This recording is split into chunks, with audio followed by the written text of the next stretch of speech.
This is Winnipeg Sports Talk Daily with Andrew Hustler Paterson and Michael Remis. Hey there, how's it going, everyone? Welcome to a Tuesday edition of Winnipeg Sports Talk Daily. Michael Remis in here hosting for Hustler on his way back from Vegas after the Super Bowl, championship parade. Well, his personal parade for the Kansas City Chiefs winning. Anyways, pumped to be here. Great show. We're looking forward to touching on the Jets and the Kraken. We have some trade deadline nuggets and CFL Free Agency. A lot of guests coming up today. Going to jam it all in. Rob Simpson, Seattle Hockey Insider. He's up first. Touch on the Kraken, tonight's opponent. Also hit the Canucks a little bit. Another embarrassing loss for them. Dave Poulin of TSN. I'm excited to have him on the show. Mike McIntyre from the Winnipeg Free Press will touch on the Jets skate. And John Hodge, CFL Free Agency, opens up, and the Bombers did make it official, signing Kenny Lawler. Greg Ellingson signed with Montreal, and we'll touch on some other stuff about Alouettes ownership being transferred to the CFL. A number of topics there. We are waiting. It is 1 o'clock. We're waiting to hear if Axel Jonsson-Fjallby cleared waivers. I don't know who has it. If someone wants to write in chat, Chris Johnston or Elliot Friedman usually tweet that out. Anyways, Jets morning skate, highly optional. Hellebuck, Dillon, Dubois, Ehlers. Ken said took the option. I guess they mean they opted out. Interesting note about Connor Hellebuck. Bones said after the skate he was under the weather and might not play tonight, and it could be Dave Rittich. So looking at the lines, just from yesterday, Connor Dubois, Perfetti, Ehlers, Shafee, Wheeler, Barron, Lowry, Appleton, Menelainen, Stenlin, Poulin, Morrissey, Pionk, Dillon, DeMello, Sandberg, and Schmidt. And the healthy scratches tonight, Kyle Capobianco, Logan, Stanley, and Sam Gagner. There are some trade nuggets we want to get to as well. I'm just going to Kevin Weeks with the keep your eye on thread, and I'm a big Kevin Weeks guy. Jacob Chikrin still hasn't been traded. He sat out last night. Kevin Weeks says keep an eye on Ivan Barbashev. That's a name that we have mentioned here on this program. Ken Weeb a couple weeks ago. He said it could be a first-round pick. That's what Kevin Weeks is reporting, or a second and a prospect. Everyone here is on the Timo Meier train. Although he was not, the Jets were not mentioned. Kevin Weeks reporting Timo Meier. The Devils, Knights, Canes, and Maple Leafs had significant interest in acquiring the San Jose Sharks forward. That is according to Kevin Weeks. And Kevin Weeks also says keep an eye on the Rangers. He thinks they could get a third pick or a prospect in a trade for a young forward, Vitaly Kravtsov. And another player being sat out for precautionary reasons, Gavrikov from the Blue Jackets, who's been among the top on the trade targets. He's going to take a seat for precautionary. And shout out to Moose3 in chat. Moose3 reporting today, just a second ago, everyone clears waivers. 2 players from yesterday clear is what he wrote 33 seconds ago. So we are sitting here refreshing, getting that information. So Axel Jonsson-Fjallby sounds like he'll be, I guess, assigned. We'll have to wait and see what's official, but he did clear waivers. So yeah, Billick tweeting it as well. Thank you, Russ Lowe in the chat. So we'll wait to see what happens with him. He cleared, and the Jets can, breathe a sigh of relief. Rick Bowness, I think I said off the top of the show yesterday that he said his quote was, "We didn't have to do this," which is incorrect. They did have to put a player on waivers.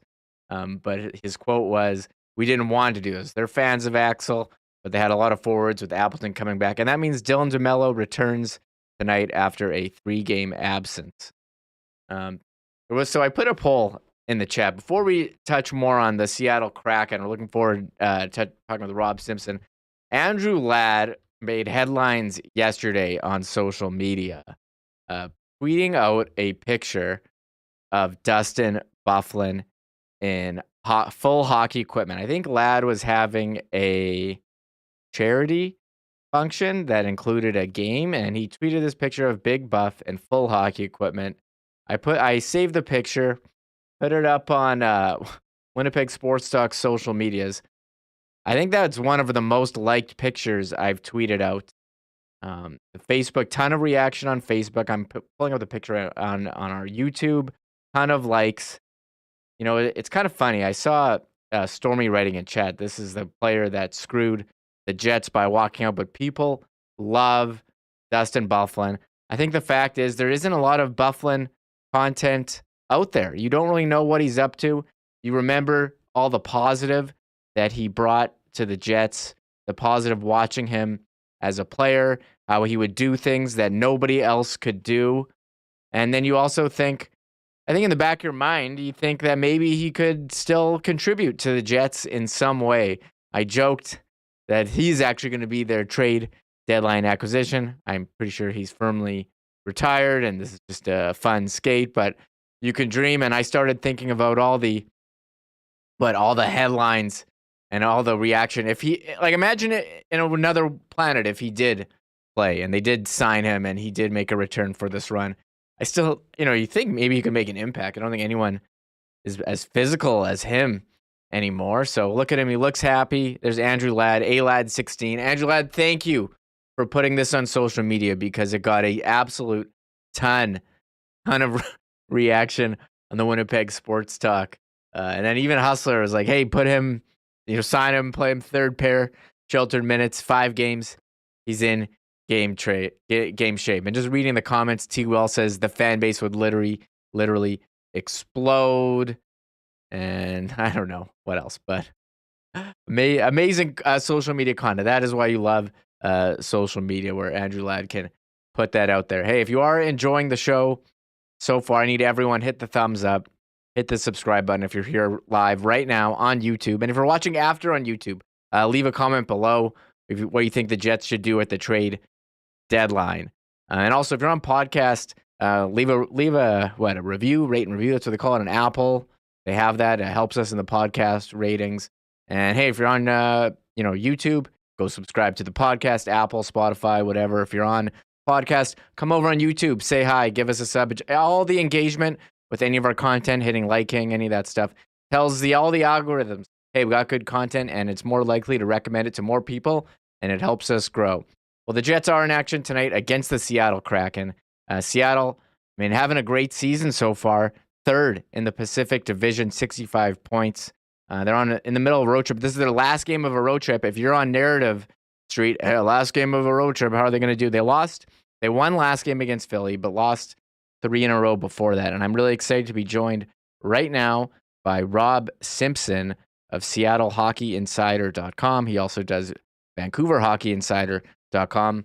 And we'll take a good look at what is up with the Seattle Kraken. And then after Dave Poulin and Mike McIntyre, we can focus more on the Jets. Thank you so much. And here's my conversation with Rob Simpson. Rob, how's it going? Thanks so much for coming back on the show today. Michael, my pleasure. Great to be here. Thank you. Yeah, we're pumped to get a first look in Winnipeg of the Seattle Kraken. Look at the standings, and I think they're one of the surprises of the season. 2nd in the Pacific, 63 points. They didn't make the playoffs last year in the first season. There may have been inflated expectations because of Vegas's success in their first year. But, what's so different about Seattle's season this year compared to last year? Well, it's just the additions that they've made. And obviously, Matty Beniers was a huge one via the draft because he's been an excellent player. And I think we'll probably be talking about him again because he's been a little bit dinged up lately. But then adding Martin Jones, who's filled in nicely when Philip Grubauer has been hurt in net. I mean, neither of them have incredible save percentages, but they've both been very effective in picking up wins and making the big saves when they've needed to make them. Andre Burakovsky was another pickup. He's out of the lineup right now, and it could be week to week, might be a groin. He's their leading scorer, which doesn't say a whole lot because most leading scorers around the league are in the 50s or the 60 points. I think he was at 39 when he went out. But that just gives you an idea of how balanced Seattle's scoring has been, that he's their leading scorer at 39, or he was when he left the lineup. And there's a lot of people jammed in there right behind him. So they're getting a lot of balance that way. Justin Schultz, offensive-minded right shot D-man, another addition during the offseason. Oliver Bjorkstrand, another one. So it's just essentially comes down to the talent, the personnel that Ron Francis brought in. And as I mentioned right off the top, Matty Beniers, the rookie leading scorer, a key factor in that group. Yeah, Matty Beniers, as you mentioned, a rookie, leading scorer. I know Cole Perfetti's chasing him down, but he's been injured, or he was injured after taking I thought a pretty bad hit from Tyler Myers, or unnecessary. Didn't have the puck. Myers is giant. We all know him here. Went and it just shoved him, and he landed on his head and had to miss a couple games. But he came back. But it seems like he's kind of day to day again. I mean, what's the last couple of weeks been like for Beniers? Yeah, it was January 25th when he took the hit. He was basically in the slot. He kind of twisted awkwardly. Myers hit him pretty good. He's a big man, as you know, as you just mentioned, and buried him, and he twisted to the ice as he fell. He bonked the head, went out 2 games, came back, played 4, blocked a shot in Philly. They blocked couple different guys blocked shots and were hobbled late in that hockey game.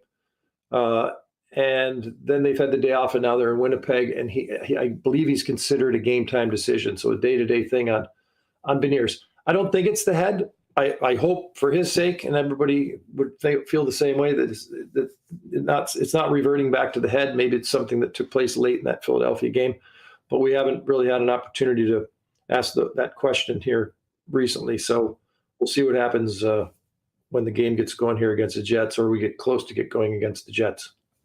Yeah, Beniers 36 points in 51 games, leading all rookies. Cole Perfetti will be in the lineup for the Jets, and he's got 29 in 48. So that's the Calder watch. It's key, yeah, for your Calder watch, but also he's really important. He plays well on the power play, gets special teams time, but also they play this puck pressure game. It's just north-south transition, counterattack, and he is an excellent forechecker and just a catalyst up front in terms of just stick work and being in the right place at the right time. So even though he's a rookie, he's a pretty heady player, and they noticeably missed him when he was out of the lineup. Kraken are coming off a win against Philly, but this is their last game of a 5-game road trip, 1-3. As you know, They had their second 3-game losing streak, almost had their first 4. You called last game a must win for them. Has their play slipped a little here during the road trip? I think what happened is the break crushed them.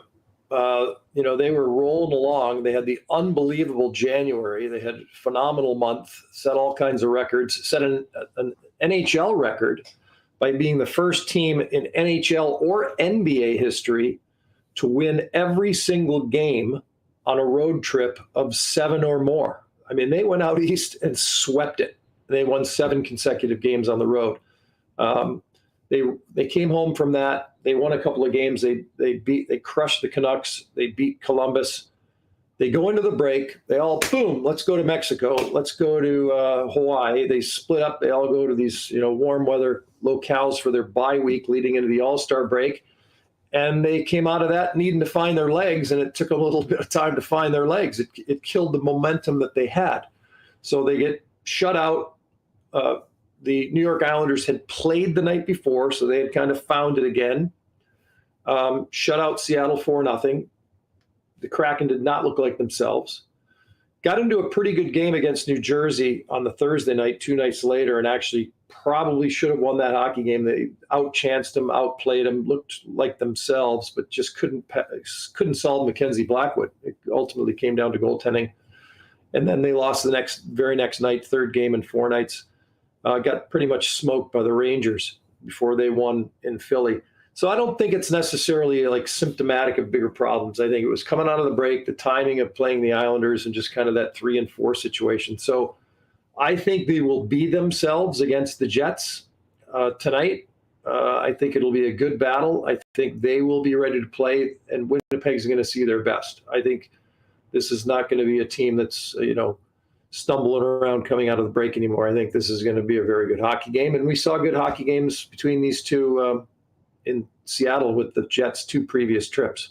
Yeah, there's been a couple solid games there at Climate Pledge Arena. One player I wanted to ask you about, I'm looking at the Seattle Kraken scoring leaders, and this guy, Vince Dunn, 39 points in 53 games, career highs. I think when they selected him in the expansion draft, a lot of eyebrows were raised that they picked him over Tarasenko. How has his game changes here that he's had such a big breakout season? I think a lot of it is, I was just thinking about this yesterday. I think it's just opportunity. I think it's confidence. I think it's how he projects himself and the situation that he's now in. I mean, he helped win the Stanley Cup in 2019. And he was actually a key figure, and he actually had probably even better offensive numbers even then than people would realize. But you had Alex Pietrangelo. You even had Jay Bouwmeester in there. You had a lot of veterans. He was a younger guy. You had Gunnarsson and Bertuzzo, which, those guys weren't going to necessarily be huge offensive contributors. But he's surrounded by veteran D-men. And Pietrangelo was definitely the alpha male in that situation. And I think Vince Dunn now is the alpha male in this situation. And he and Adam Larsson have been an outstanding combination. Larsson's kind of the same way. You think about his background in New Jersey and Edmonton. He's getting an opportunity. They call him the big cat. He's having that opportunity to be the guy. They're both having that opportunity to be the guy, and they're making the most of it because they are talented players that have had some success previously, and now they're having more success at this point. One thing that goes hand in hand with that with Seattle is their man games lost has been pretty fortuitous so far this season. I mean, they missed Schultz for a handful. They missed Alexiak earlier in the season for maybe 4, and then I think he was suspended for 2. But otherwise, it's been a pretty healthy blue line, and Dunn and Larsson have been very, very consistent. Yeah, pretty solid group back there. Moving on from the defense, I want to ask you about the goaltending. Seems like, last year, Philip Grubauer had a down year after leaving Colorado, signed as a free agent. And this year, there have been flashes, but I'm looking at, as you mentioned, their overall numbers, both Jones and Grubauer, under 900 save percentage. Are there concerns about this goaltending tandem going forward? I don't think so. For now, I mean, I think Joey Decord they plugged in for 1 game along the way. They don't really have other answers in terms, and they don't need them, frankly. I think they're very happy with what they have. Grubauer has some term left on his contract. Jones is here. This is it. So that'll be a curious question as the season winds down or we get near the end. What happens with Martin Jones? But it's a pretty inexpensive duo, and it's a very experienced duo when you consider one's 31 years old, the other's 32. They both have won Stanley Cups as youngsters, not as the main guy, but contributors. So they have that in their back pocket, and they put the numbers up in the area that means the most, and that is the W's. Like I mentioned, their save percentage isn't necessarily always fantastic, but they win hockey games and they make big saves when they have to. They're experienced veteran netminders who come up big in big moments. And when Grubauer went out injured, Jones just carried it. He had an unbelievable run. He won one of the NHL awards for the week or couple of weeks because he just absolutely got it done. And now I think Gruby's starting to emerge here again as maybe the favored guy to go to. So for head coach Dave Axtell, hey, great problem to have, 2 veteran guys that are constantly in battle or constantly kind of edging forward ahead of one another in terms of playing time. Yeah, Martin Jones, his win-loss record, pretty incredible. 23-9-0, and I guess it's no test, but 3 overtime losses, 23-9 and 3. Pretty incredible. We're counting down to the trade deadline, a couple weeks away from March 3rd. What are the Kraken's needs, if any, or what are they looking to upgrade? You know what? I think it's just depth. Probably you can never go wrong adding some depth along the blue line. Ron Francis made a kind of a minor deal just in the past 10 days ago. Jacob Magna, big guy, came in for a 4th-round pick just to add some depth. He's not going to be a game changer. Obviously, he's not going to plug in over any of the guys that they presently have that have been working all season long. But, heading into the postseason, potentially, they just want to build up some depth back there. They could always add another forward. You can always add a little bit more scoring. But from where they stand, I would think the blue line is kind of the focus in terms of that depth. The weird little thing here is, unfortunately for him, Francis has 2.5, almost 3 weeks until the trade deadline, but he's kind of in a dangerous wait and see. And Michael, you mentioned the standings, and since they've been updated, I mean, every day in the Pacific Division, you turn around and you're either in second, third, or fourth place, just like that. It's just right now they're in third place, 2 points behind LA because LA has won their last 2 games. Seattle has had games in hand all season long. They have 2 in hand on LA. They're 2 points back. And they have 1 game in hand on first place Vegas, and they are 3 points back. Seattle has been in first place in the division as recently as going into that break. So it's every day it's something different. Edmonton's nipping at their heels. Calgary's not far behind. So look at it this way. Okay, so the Blackhawks are awful. They know what they're doing. They're getting rid of guys. And in their case, it's the if, when, and how they get rid of franchise icons. So they're in a really uncomfortable position, but we know what they're doing. The New York Rangers, they decided to go for it. They add Tarasenko. I mean, their GMs are making decisions certain GMs can make decisions based on where they are in the standings right now, and where they think they'll be headed and where they're confident they will be come that trade deadline. Ron Francis does not have that luxury because they're in third place. They don't have a guarantee they'll make the playoffs. Everybody's like, oh my God, they're the surprise. They're playing very, very well. They look at them. Well, you know what? They have almost 30 games to play. And I don't think he wants to mess up this program that he's established over the past year and a half, kind of building out that depth, building out chemistry, and building out a very strong identity. I think he wants to be careful just how much he upsets that apple cart. And then more importantly than that is the timing of it. Like, he literally has to wait until maybe the very end of February to go, okay, I think we're going to pull this off. How much do we potentially want to add here, right? I think he's kind of has to ride the fence for a little bit while longer, just given the state of the franchise, the state of the depth and the personnel, and potentially where they're headed. Now, if they can get some playoff gate and rock that building and they think they can get there, he might pull the trigger on a couple things, but I wouldn't expect. They've got about almost $2 million in cap space. I wouldn't expect anything gigantic. Because I think they still have to wait and see. Another interesting team, like I was going through kind of different examples of easy decision-making. Steve Yzerman in Detroit, just watching them pound Vancouver last night, they're 5 points out of a playoff spot, whopping number of games in hand. Now, nobody's expecting Detroit to make the playoffs. Most everyone, pundits and even the locals there, have written them off for missing their 7th straight season. But they're hanging around. And if they were to get hot, I wouldn't expect Steve Yzerman to go crazy and make some big move. But he doesn't have to.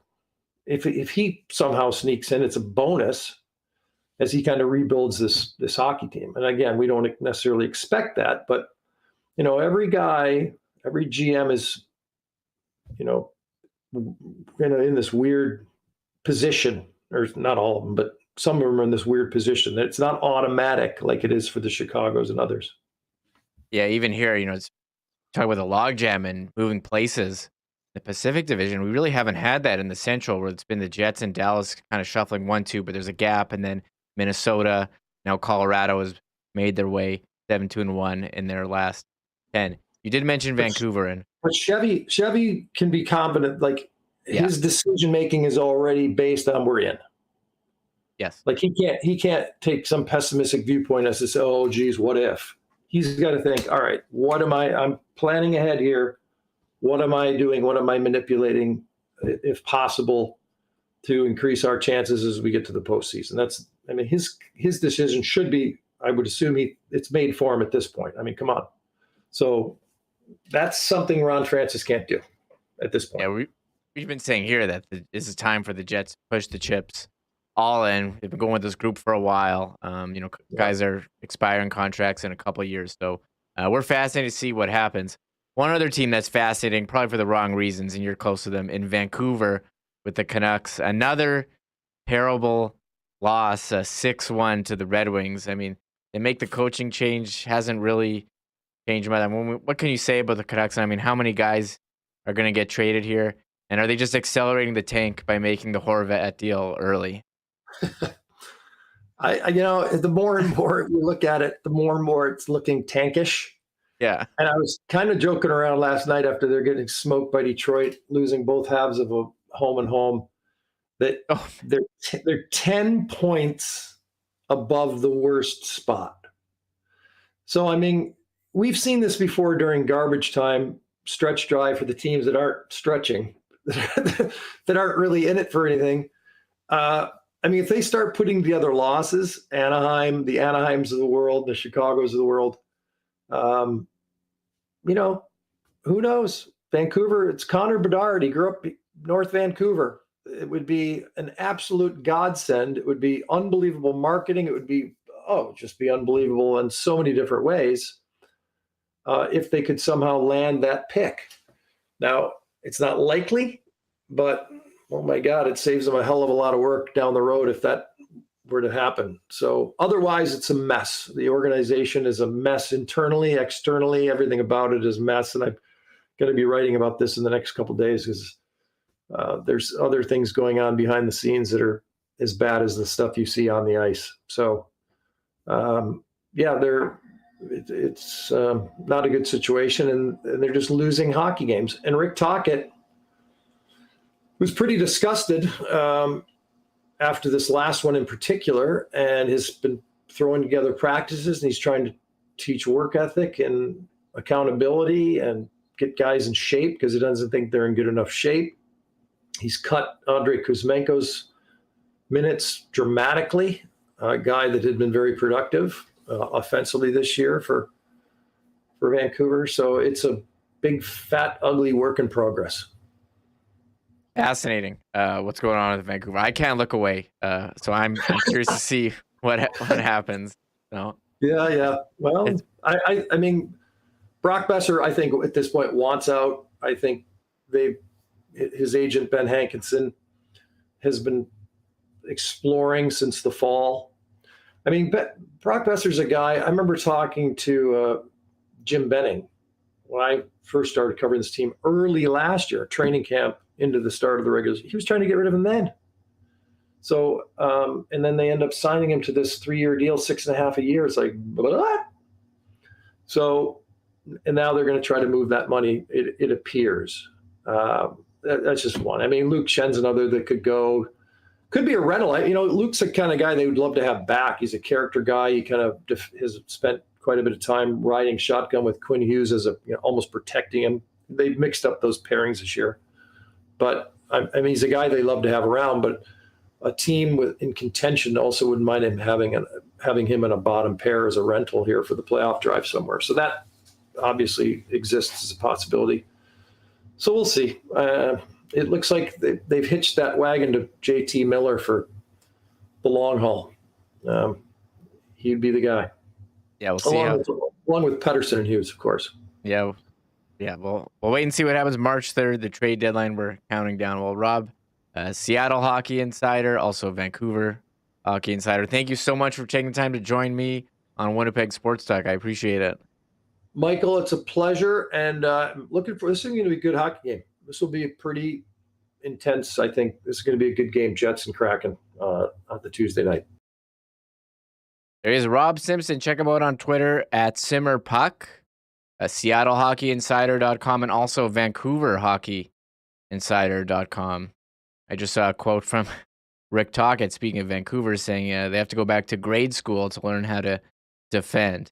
What a situation there in Vancouver. That's a common phrase here at the Winnipeg Sports Talk chat. Well, Dave Poulin, he's in the green room, ready to go. Hustler will have a couple messages, and then we'll bring in Dave for some, we can talk about the trade deadline coming up March 3. All right, here's Huss. Folks, the deep freeze, unfortunately, is about to go down here in Winnipeg. Is your car ready for it? More importantly, is your battery ready for it? If you're a little leery about whether you can make it through a series of minus 30 lows, pop down to Manitoba Battery, get a quick battery test to let you know how you're looking for the rest of the winter. And if you do need one, you'll be there.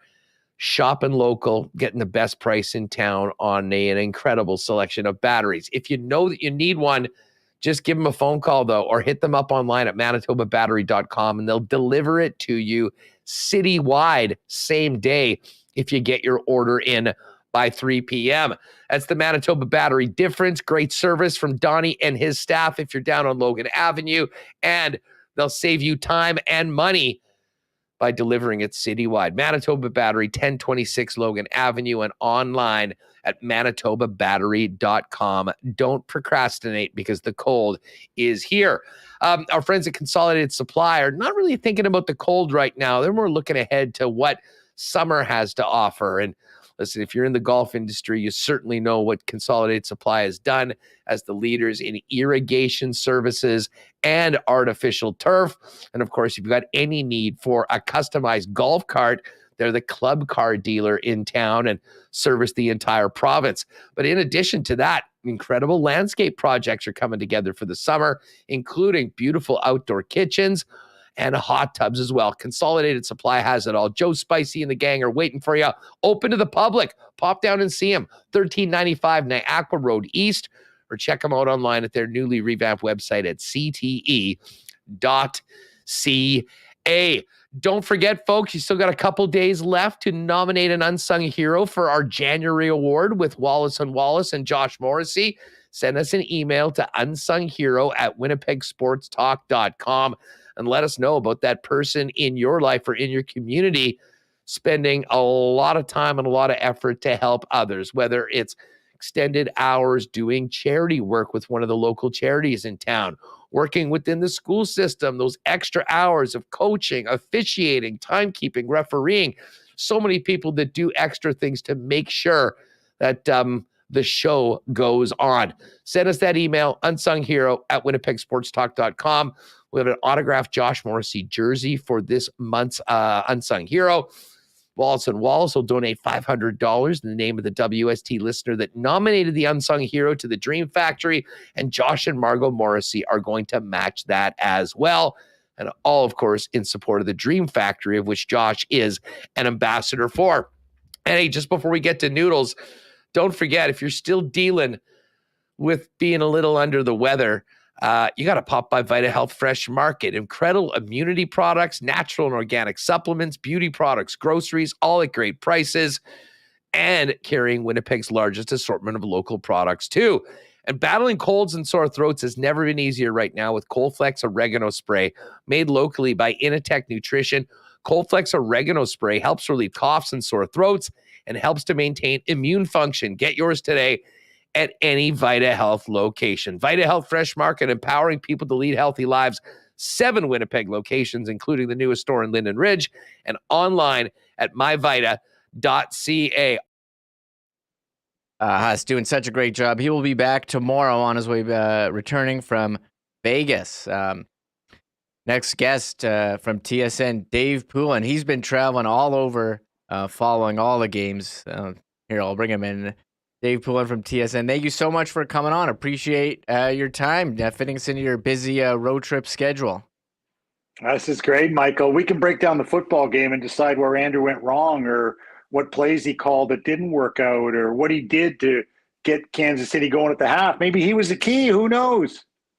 Yeah, he told them, hey, just score a touchdown on every drive or score on every drive, and you'll be good. Seemed to work out for them. I'm sure we'll hear all about it tomorrow. But we're back from the break, and I find it interesting because we talked with Rob Simpson just now. Seattle, they were all hot before the break, and they come out kind of flat. And I thought the Jets really needed the break, and I know it was Chicago on Saturday, but they seem to have a bit more jump at times. I know you wrote in the Toronto Star column about the break. Where do you stand on how the importance of the player break in the schedule?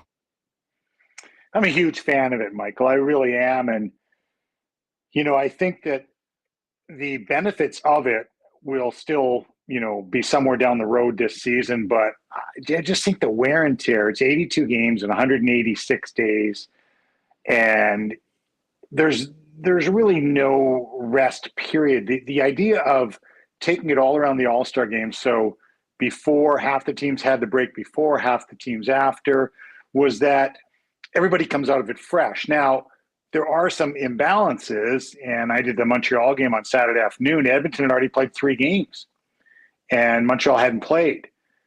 And you get things like that and say, okay, well, how fair is that?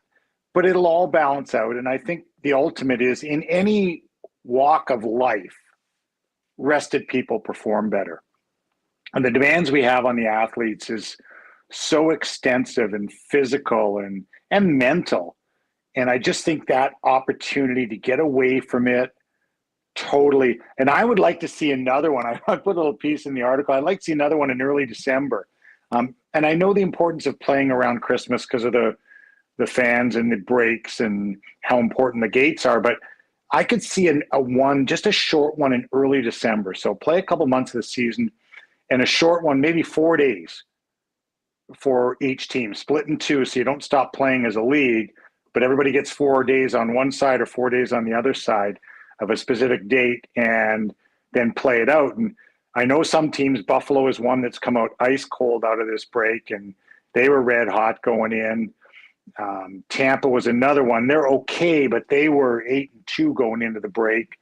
And so I just like the thought of it. And I think the hockey we saw coming out immediately overall has been very good. And I think it'll get better.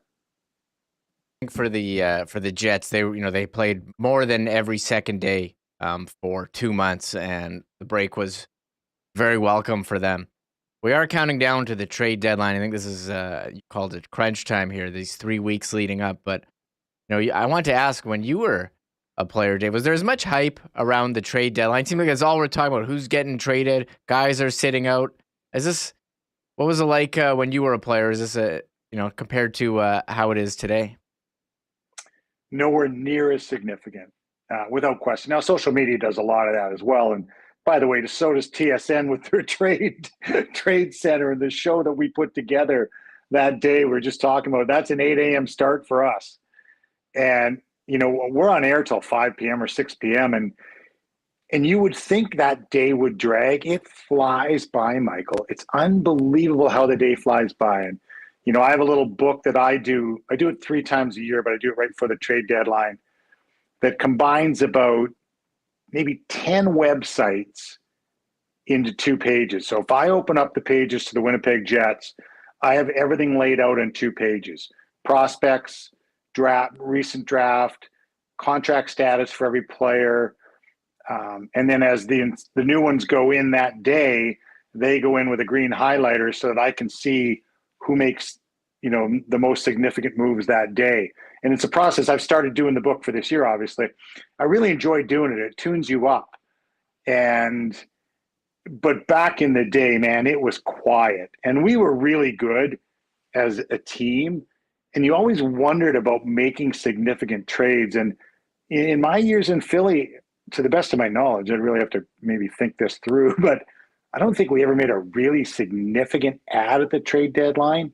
It just didn't seem to be as a time of year when there was as much done.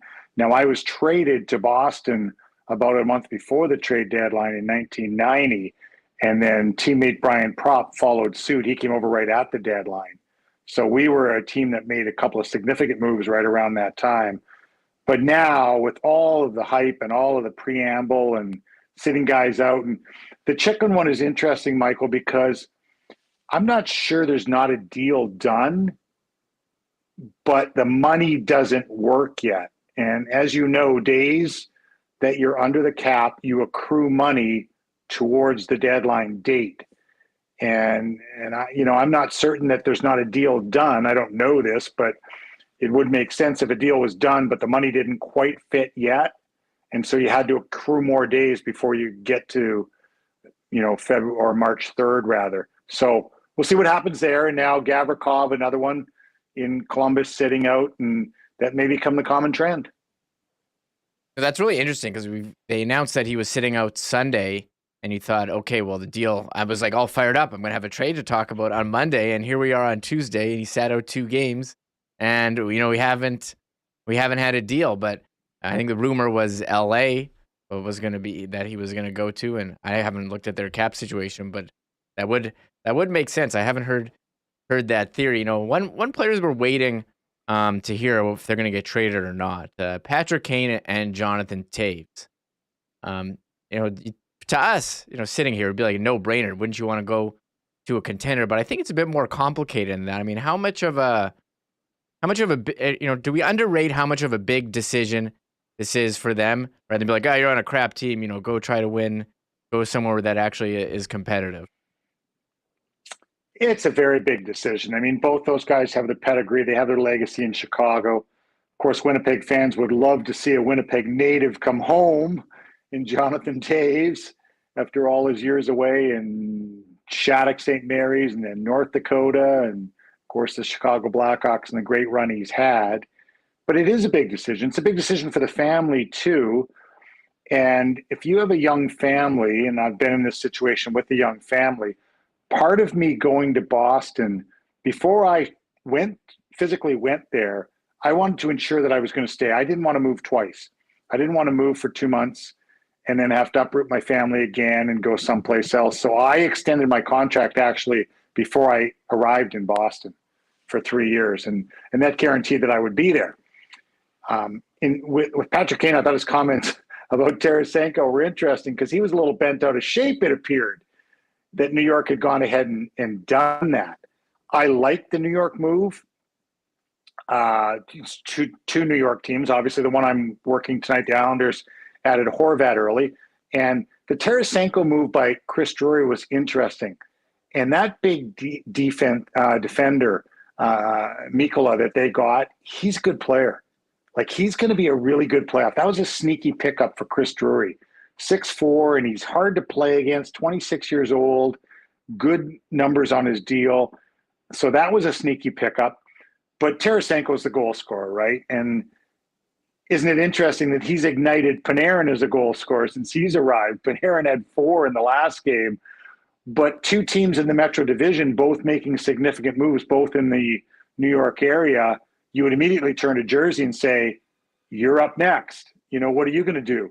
Because 2 teams in your conference have added, or what's a Carolina going to do? I'll be in Carolina Thursday night and looking forward to seeing them play and sort of evaluate firsthand, what my thoughts are and what they might add.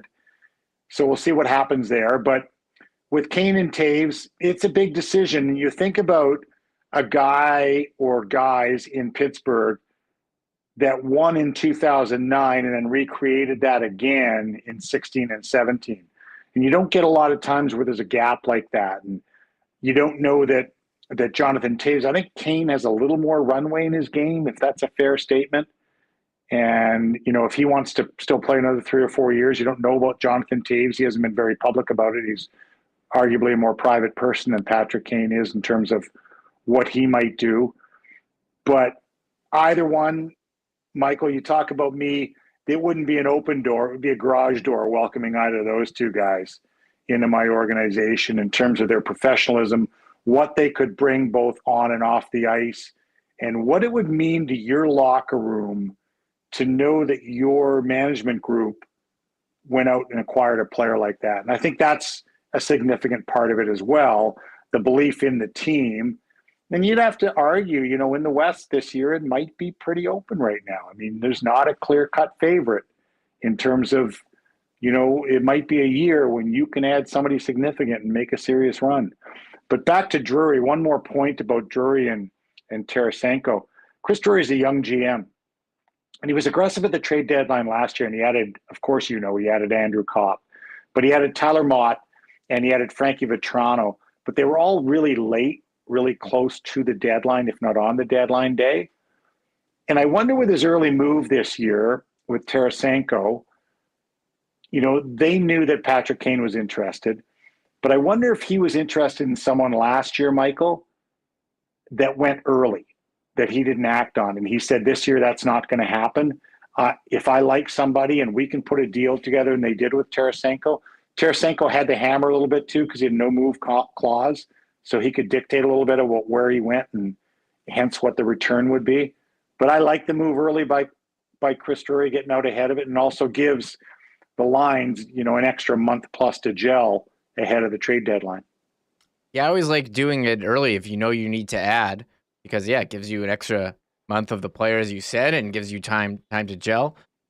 We've seen two trades right now, in the Horvat trade and Tarasenko. It seems like the market has kind of been set when we look at a player like Timo Meier, who's out there, and you mentioned teams that there's been reports that Vegas, New Jersey, Carolina, Toronto could be interested. It seems like the market. What do you make of the market for Timo Meier now that we've seen the two big deals? Well, Meier would be a chance. Here's what I would say. It's a little unique in that he's still a restricted free agent, but with a huge qualifying offer. So he's a $9 million qualifying offer. Now, you could sign him to a new deal, hence bring that QO down, to a more reasonable AAV. But what Timo Meier would do is change your team.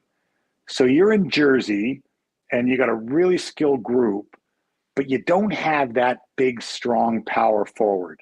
You've got some smaller guys. Clearly, Jack Hughes is a star, Jesper Bratt, but you're thinking to what it might take to get through a specific playoff series.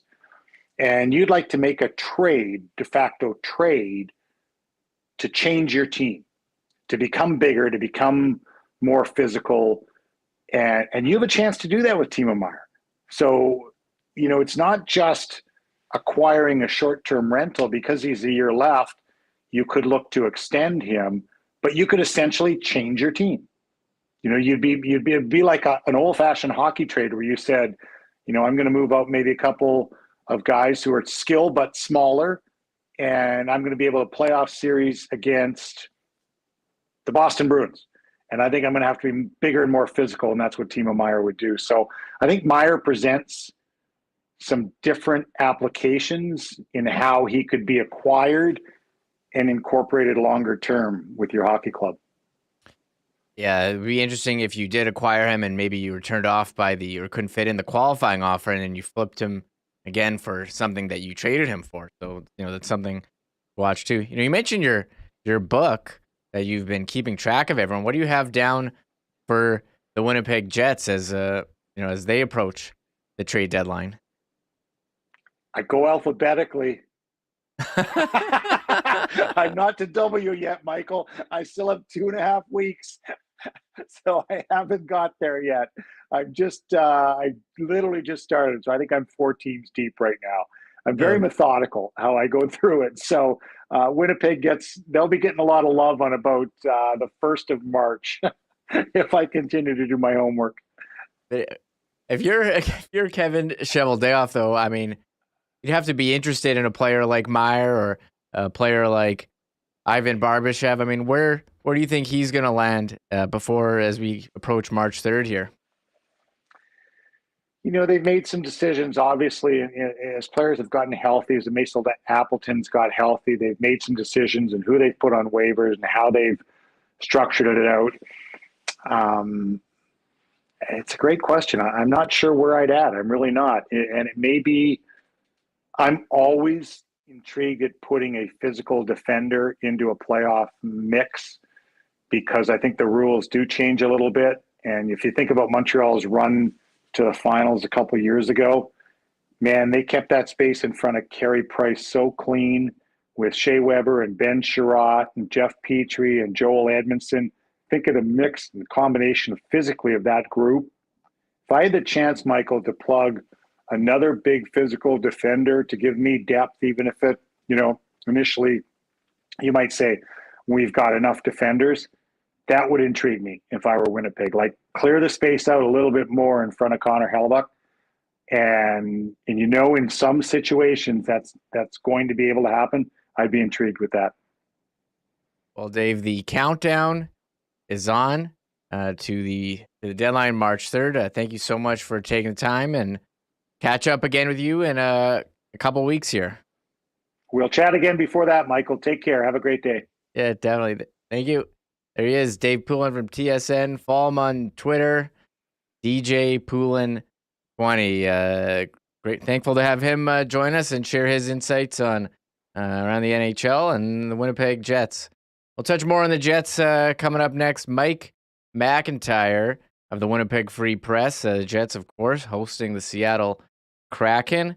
But before we get to that, Hustler's got a couple of messages, and then we'll touch on everything from the morning skate. Here he is, Hustler. When you're talking about fan gear for literally any league, whether you're a Jets fan, Bomber fan, NFL, Major League Baseball, NBA, Raptors, Jays, they've got it all. The best selection maybe in the country, to be perfectly honest with you, with everything there. And while you're there, check out that great Yeti section as well for those of you that spend some time outside. And make sure to check out their incredible selection of hockey equipment and skates, including perfect casual skates. Affordable, perfect for jumping out on the river or some of the ice trails or ODRs. Royal Sports, 750 Pembina Highway. Follow them on Instagram at Royal Sports Pembina for the latest merchandise drops and sale information. Guys, if the wardrobe needs an uptick, you know where to go. F Apparel down at 190 Smith Street. Andrew Parks and his great staff are ready for you. They'll get you sized up, fitted, and you can get custom suits beginning at just $400. Much more than just suits as well, though. Chinos, golf pants, custom shirts, both to be worn tucked and untucked, and a great selection of men's accessories. And fellas, if you're in a wedding party, don't forget the F Apparel special. Don't waste your time and money on suits that you got, or tuxes that you got to return. Custom suits for the entire wedding party starting at $400, and you'll get a 15% discount for everybody when you get your suits at F. And another great deal for 2023 grads, a free shirt and custom shirt and tie for any young man in the class of 2023 when you get your suit at F Apparel. F Apparel, 190 Smith Street downtown. And of course, you can check them out or make an appointment online at that's EPHapparel.com. And as I mentioned, I popped into BP yesterday after the Jet game to see what was happening in that Ducks-Colorado game, and was pleasantly surprised that the Ducks had 3 goals in them in the third period. But I'm always never surprised, but it's always pleasant popping by BP. Those world-famous Boston wings in a schooner to maybe take the sting off a tough night in the arena is always good. And, man, those pizzas are delicious. Whether you're popping into your local BP this weekend or ordering online at bostonpizza.com, make it BP this weekend.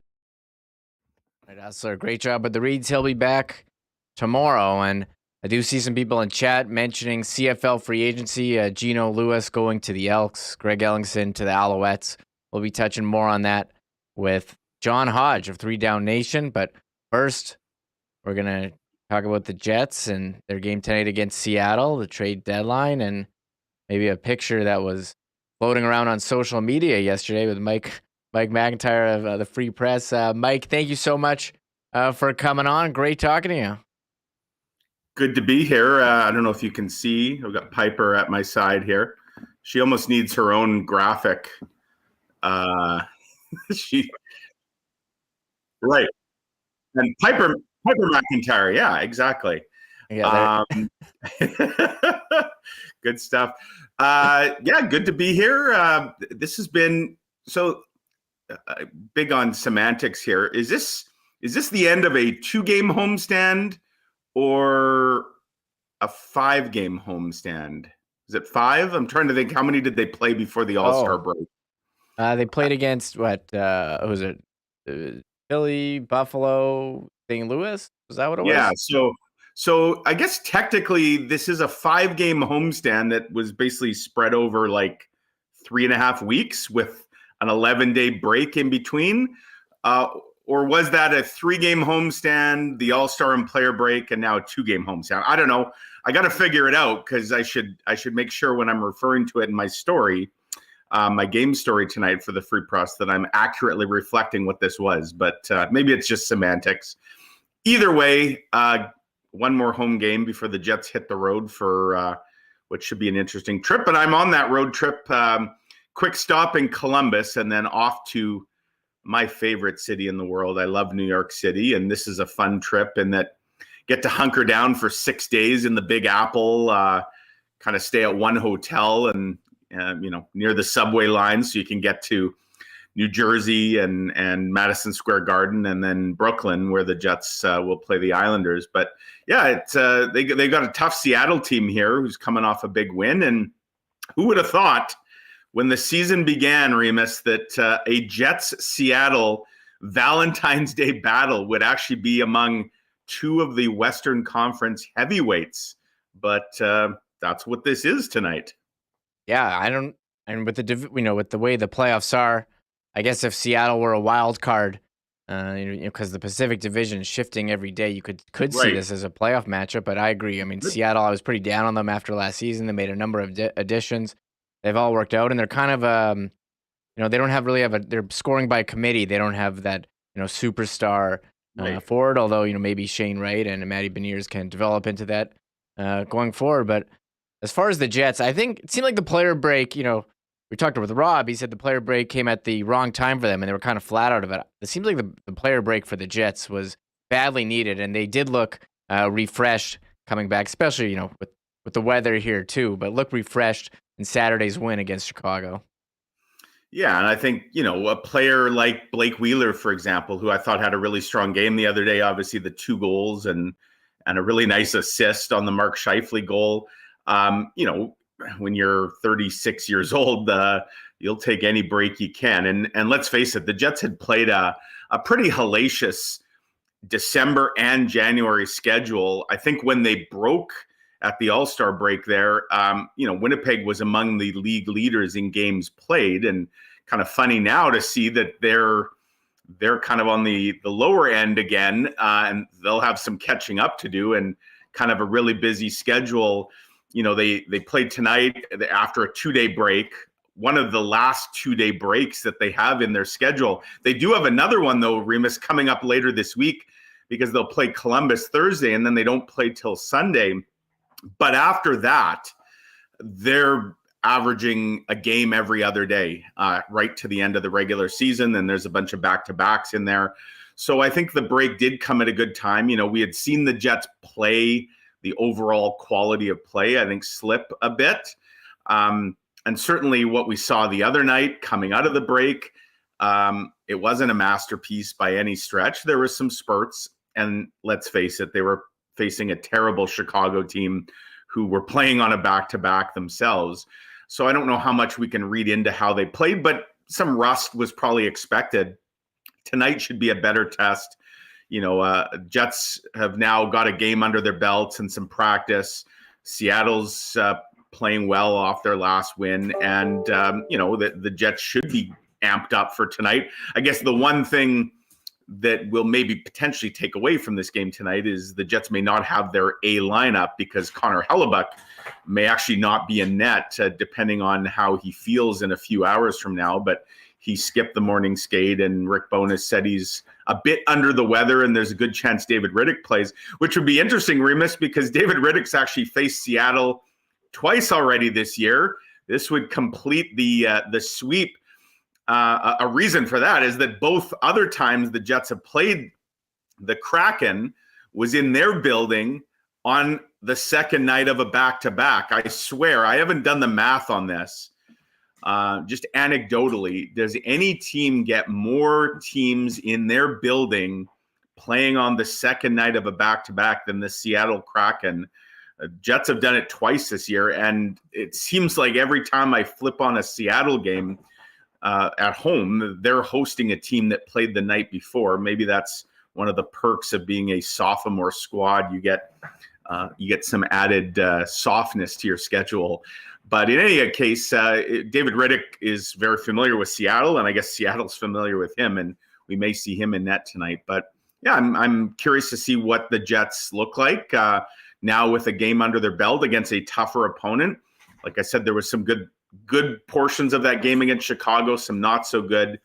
But I think overall, the Jets have to be pleased clearly where they are in the standings, and they have a chance to add 2 more points tonight. Yeah, second in the Central Division, 3 points back of Dallas. They do have a game in hand, Right. and 2 wins in a row after that rough stretch. So things seem to be turning here. And you mentioned David Riddick, 1-1 against Seattle this year with a .909 save percentage, 2.54 goals against if he gets in between the pipes tonight. The news yesterday was when Axel Jonsson-Fjällby placed on waivers. He did clear today. What did you make of Axel, being the one who's out on the musical chairs of the bottom group of forwards there? Yeah, I mean, the writing was probably a bit on the wall when Mason Appleton came back into the lineup, and then we saw, Axel and Sam Gagner were the 2 forwards who sat the other night as healthy scratches. I think in terms of those 2, Sam Gagner, obviously a guy that played his 1,000th game earlier this year. I think the Jets, if they put Sam Gagner on waivers, there's probably a bit of a fear. Hi, Piper.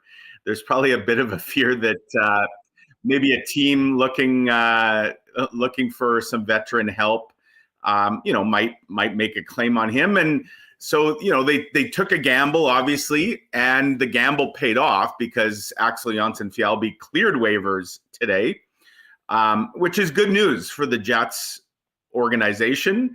It's good news for the Manitoba Moose, who are going to get a pretty good player with, 40-something NHL games under his belt already this season. That'll be a big boost to the Moose. And, I think more importantly, it keeps Axel Jonsson-Fjällby in the mix here. Should the Jets run into some injury problems, and look, this is a team that has visions of a lengthy playoff run. You're going to need more than 12 forwards and 6 defensemen if you're going to still be playing hockey, well into the spring.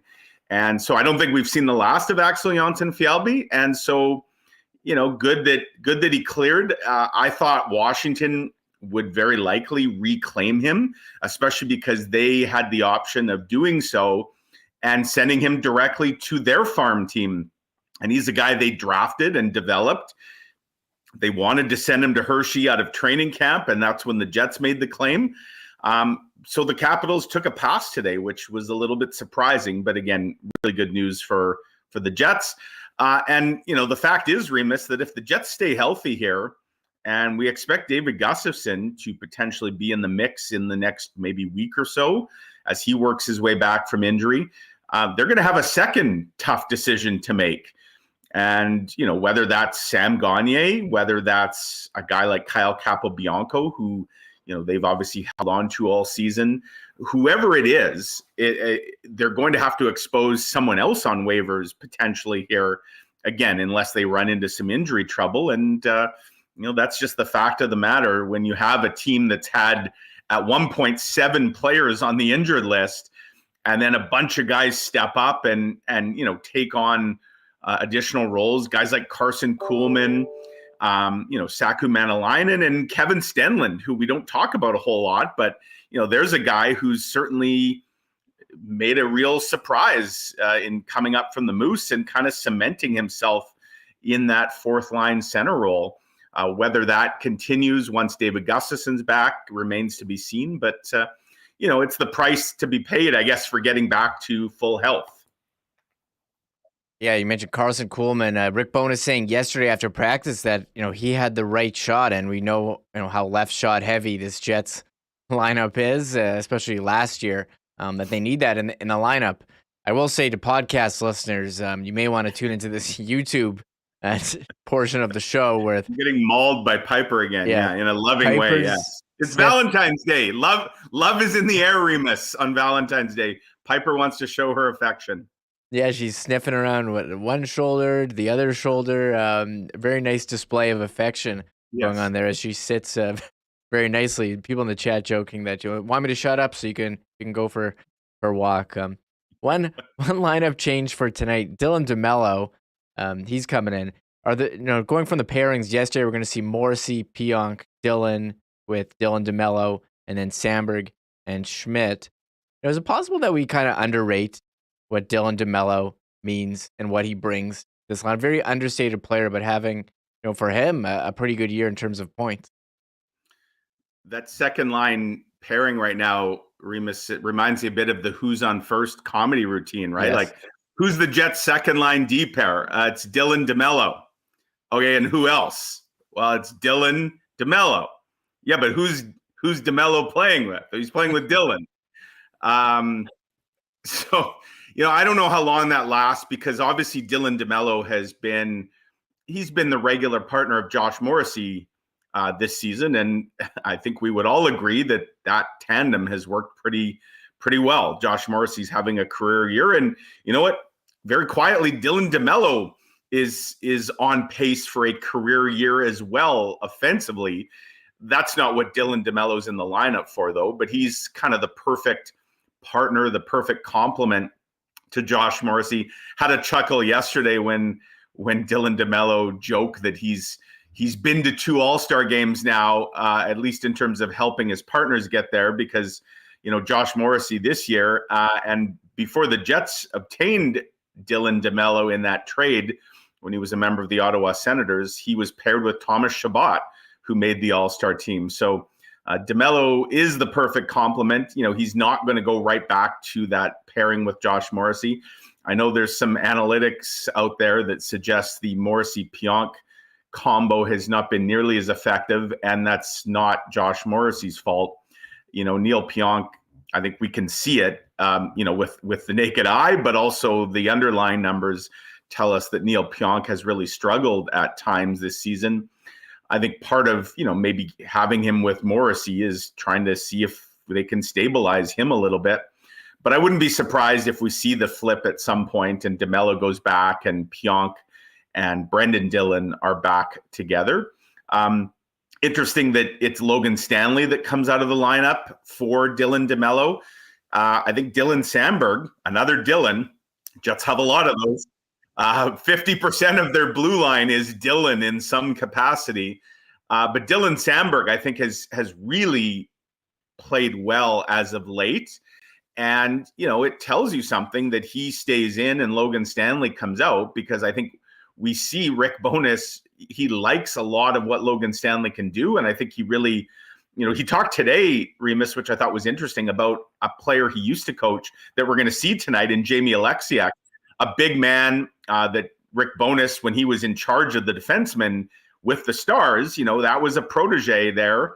And Jamie Alexiak, after some early struggles in his career, including going to Pittsburgh, I think he really started to take off with the Stars, and Rick Bowness, I'm sure, had a big role in that. Interesting to hear Rick Bowness today talk about seeing some Jamie Alexiak in a Logan Stanley, but how that's what they'd love Logan Stanley to potentially become, but there's obviously work to do.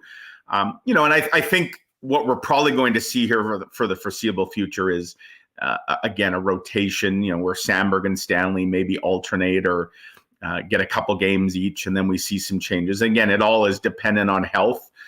And I go back to what I said earlier about another player having to be waived. We don't really mention Capobianco, who's been the perfect teammate, a guy that's barely played this year, but puts in all the extra work after practice, stays ready, never complains. I think the Jets love Capobianco in that role. I just wonder at some point if they say, you know what, we're going to have to risk exposing him to waivers because we have too many healthy bodies here. I guess time will tell on that. But yeah, the DeMello, he brings so much stability on the blue line. I think he is a welcome addition back to the lineup, and will really, he really excels in a lot of the things the Jets are trying to do. Be really good defensively, but also some of the transition that he can assist in as well. Yeah, Dylan. I think he quietly goes about his business, and I agree. You've seen him in front of the net a couple times this year. He's had some misses, but also had a couple goals, and they were hard to come by for him. But with this new DR coming mantra, he's definitely been up in the play more than we've seen. And you mentioned a change on the defense pairs. One change that happened, I think it was last game, but since beginning of the season, we're saying, okay, Nikolai Ehlers needs more power play time, and he was on power play 1. But last game, they went back to Blake Wheeler.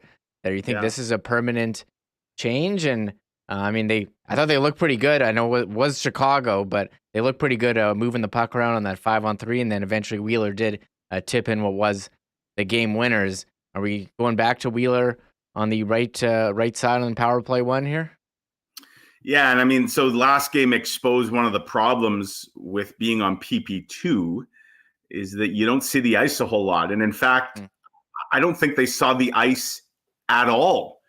That extended 5-on-3, if you recall, Peter Mrazek had his mask come off, well into that, which actually led to a delay. And then Rick Bowness kept the top power play. That would have been the time to make the change. He kept the top unit out because they got time to rest, and then they scored. And then I don't think the Jets had another power play after that. So I don't think Nikolai Ehlers got a second of power play ice time, and that's a problem. It's not a problem, I guess, if power play 1 is so effective that they score every time they're out there, so that the other unit doesn't see the ice. I don't think it's permanent. No, I think there were some signs even before the break that Rick Bowness maybe wasn't thrilled with Nikolai Ehlers' play in some aspects. And again, we forget that this is a guy that missed half the season with a sports hernia. That's not an easy injury to come back. And while he was putting up points, I think it's unfair to just expect him to be, the Nick Ehlers of old that he was. So he's taking some time to get back up to game speed. But yeah, I think at some point Nikolai Ehlers is probably back on that top unit. But certainly the number 1 unit looked pretty effective the other night. The power play has been a bit of a struggle for the Jets this season. I didn't realize until Rick Bowness said it today. I think the Jets have scored 5 goals against the Kraken this year. None of them at 5-on-5. The special teams have dominated. I know one of the goals I think was a 6-on-5 because the Jets tied it late in Seattle that first game. But they'll be looking for some more 5-on-5 offense today. The other change, Remis, that the Jets made in game the other day was to put Mason Appleton back up on the third line. He replaced Carson Kuhlman. I think it was around the third period, and they're going to start that way. We expected that would happen. That was the line that Rick Bowness had penciled in, before the season began. Barron, Lowry, Appleton. And of course, both Barron and Appleton suffered wrist injuries that required surgery. So we haven't seen that line a whole lot. What it really does, though, is the Jets now have, after all kinds of instability this year, who can forget the likes of Michael Eyssimont and Christian Reichel and Carson Kuhlman playing in the top 6. The Jets now have a top 6 that is set. 2 very potent offensive lines. And sure, you can mix and match maybe who's on what line, but those 6 players are all kind of etched in stone. And now you have an identity line on the third line with Lowry, Appleton, and Barron, which really shifts the focus to the fourth line. That's where the battle or the intrigue is, I guess. And right now, you've got 4 players with Axel Jonsson-Fjällby going down to the Moose. You've got 4 guys in the mix for 3 spots in Gagne, Stenlund, Manalainen, and who am I missing out here because my mind is distracted by my dogs? Kuhlman, of course, who I just mentioned. So yeah, Kuhlman, Manalainen, Stenlund. That will be the 4th line tonight. Gagne's in the mix. Rick Bowness, I asked him yesterday if you see an ongoing competition, and he said yes. Nobody deserves to sit out for any length of time. So I'm sure we'll see Gagne, rotate with whether it's Kuhlman or Manalainen, who can play both wings. But, if the Jets could get a run here, because there's been so many line combos this year, mainly because of injuries, I think what they'd really like to see is to just roll out as much as possible, the same, certainly in your top 9 now, the same lines, and really start to establish an identity. Of course, all that could be thrown into disarray in just over 2 weeks from now with the trade deadline. Should they go add an impact forward or two, and then all bets are off as to what the lines look like.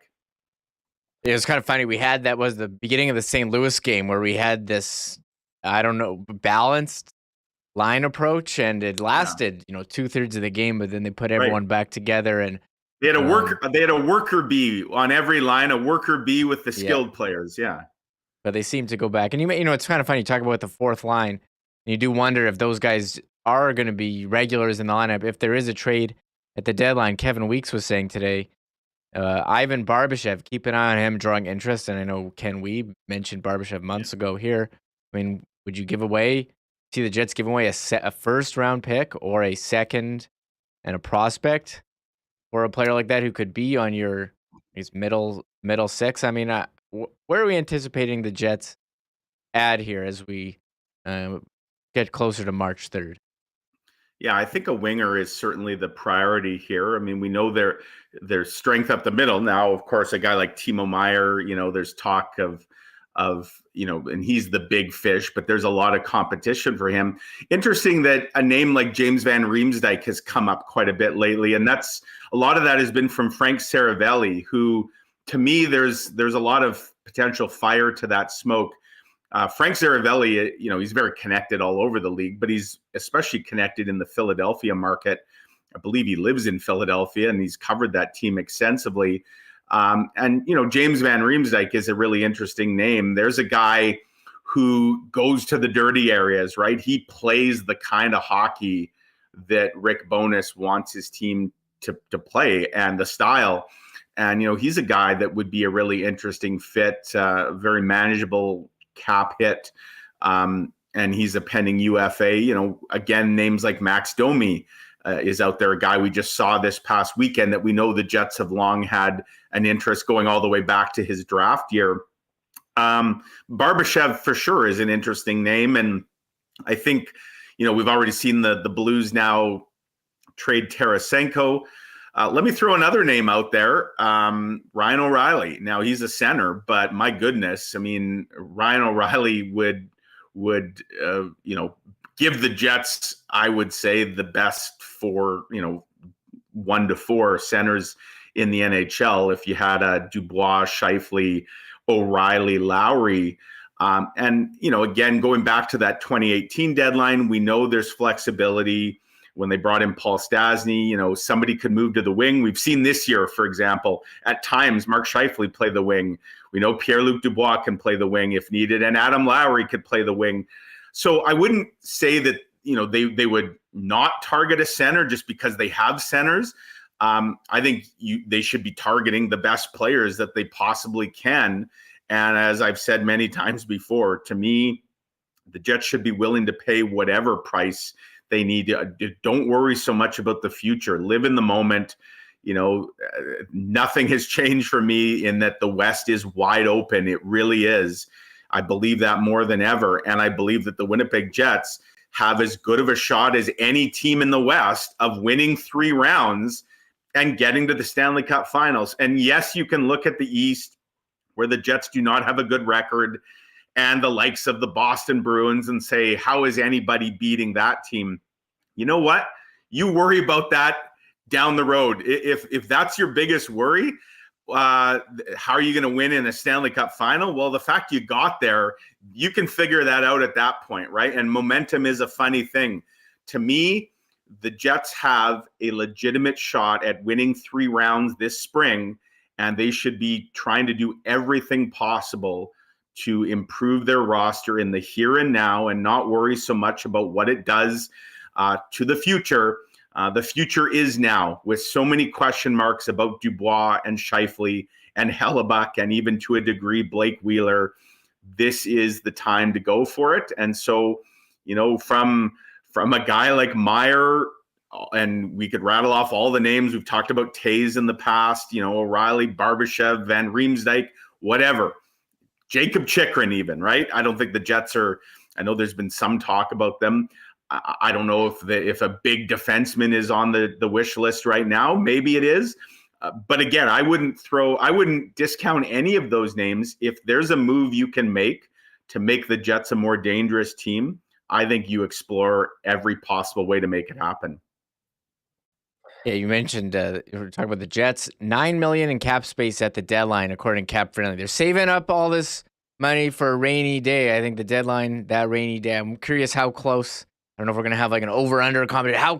What's their cap space gonna be after March 3rd? I mean, if you're the Jets, which one of these you think is most likely to get moved? Is it going to be Billy Heinola, the one of the three prospects, McGroarty, Lucius, Lambert, or is it a first round draft pick? Which one do you think is most likely to be on the move at the deadline?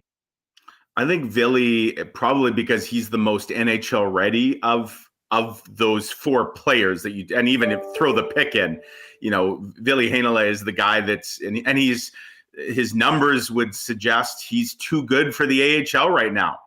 And so if you're a team that wants to move a big asset, but you want to bring in something that you feel can help you, sooner rather than later, I think he's a guy that certainly would be a part of a package that the Jets would be offering.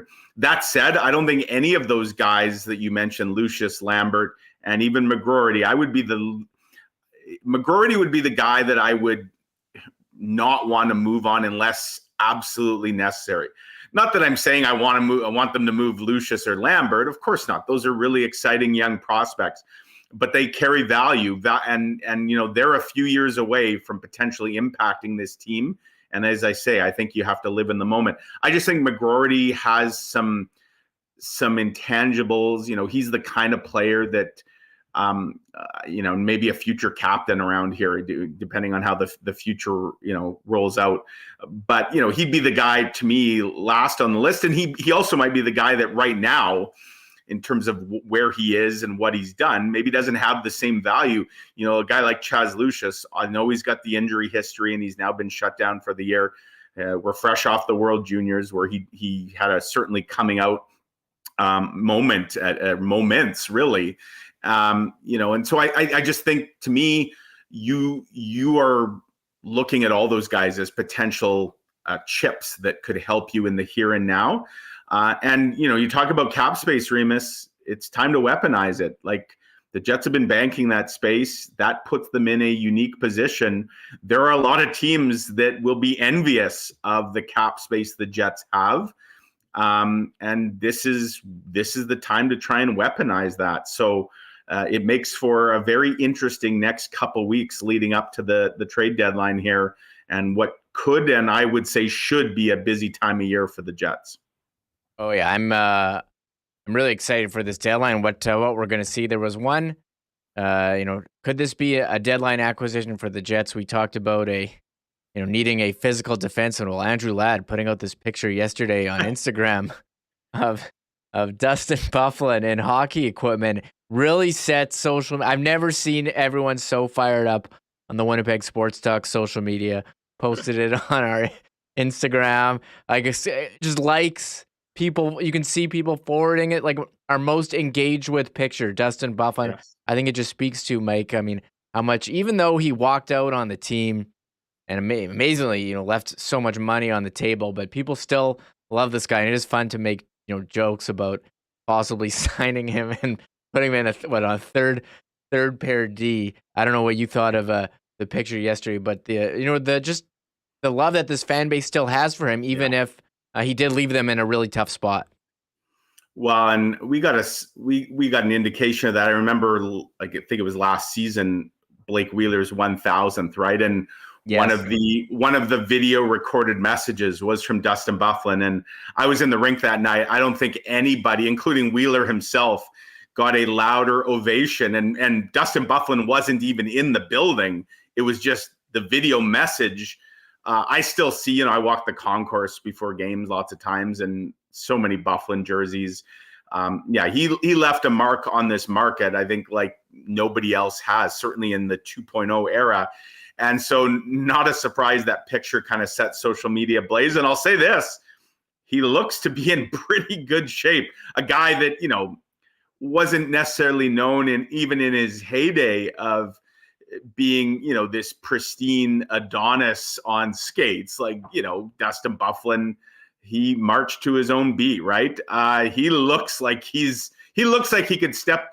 Now it's, obviously the cardio and all that would be a real challenge. And look, I don't think Dustin Byfuglien is anticipating a comeback, but No. Good to see that he's still got a love for the game. Just reading where Ladd says somehow got this guy on skates again, that tells you what I've heard, which is that Dustin Byfuglien, it's not like he's working out on the rink every day. I think he hung up his skates and he probably hasn't touched them a whole lot since his retirement.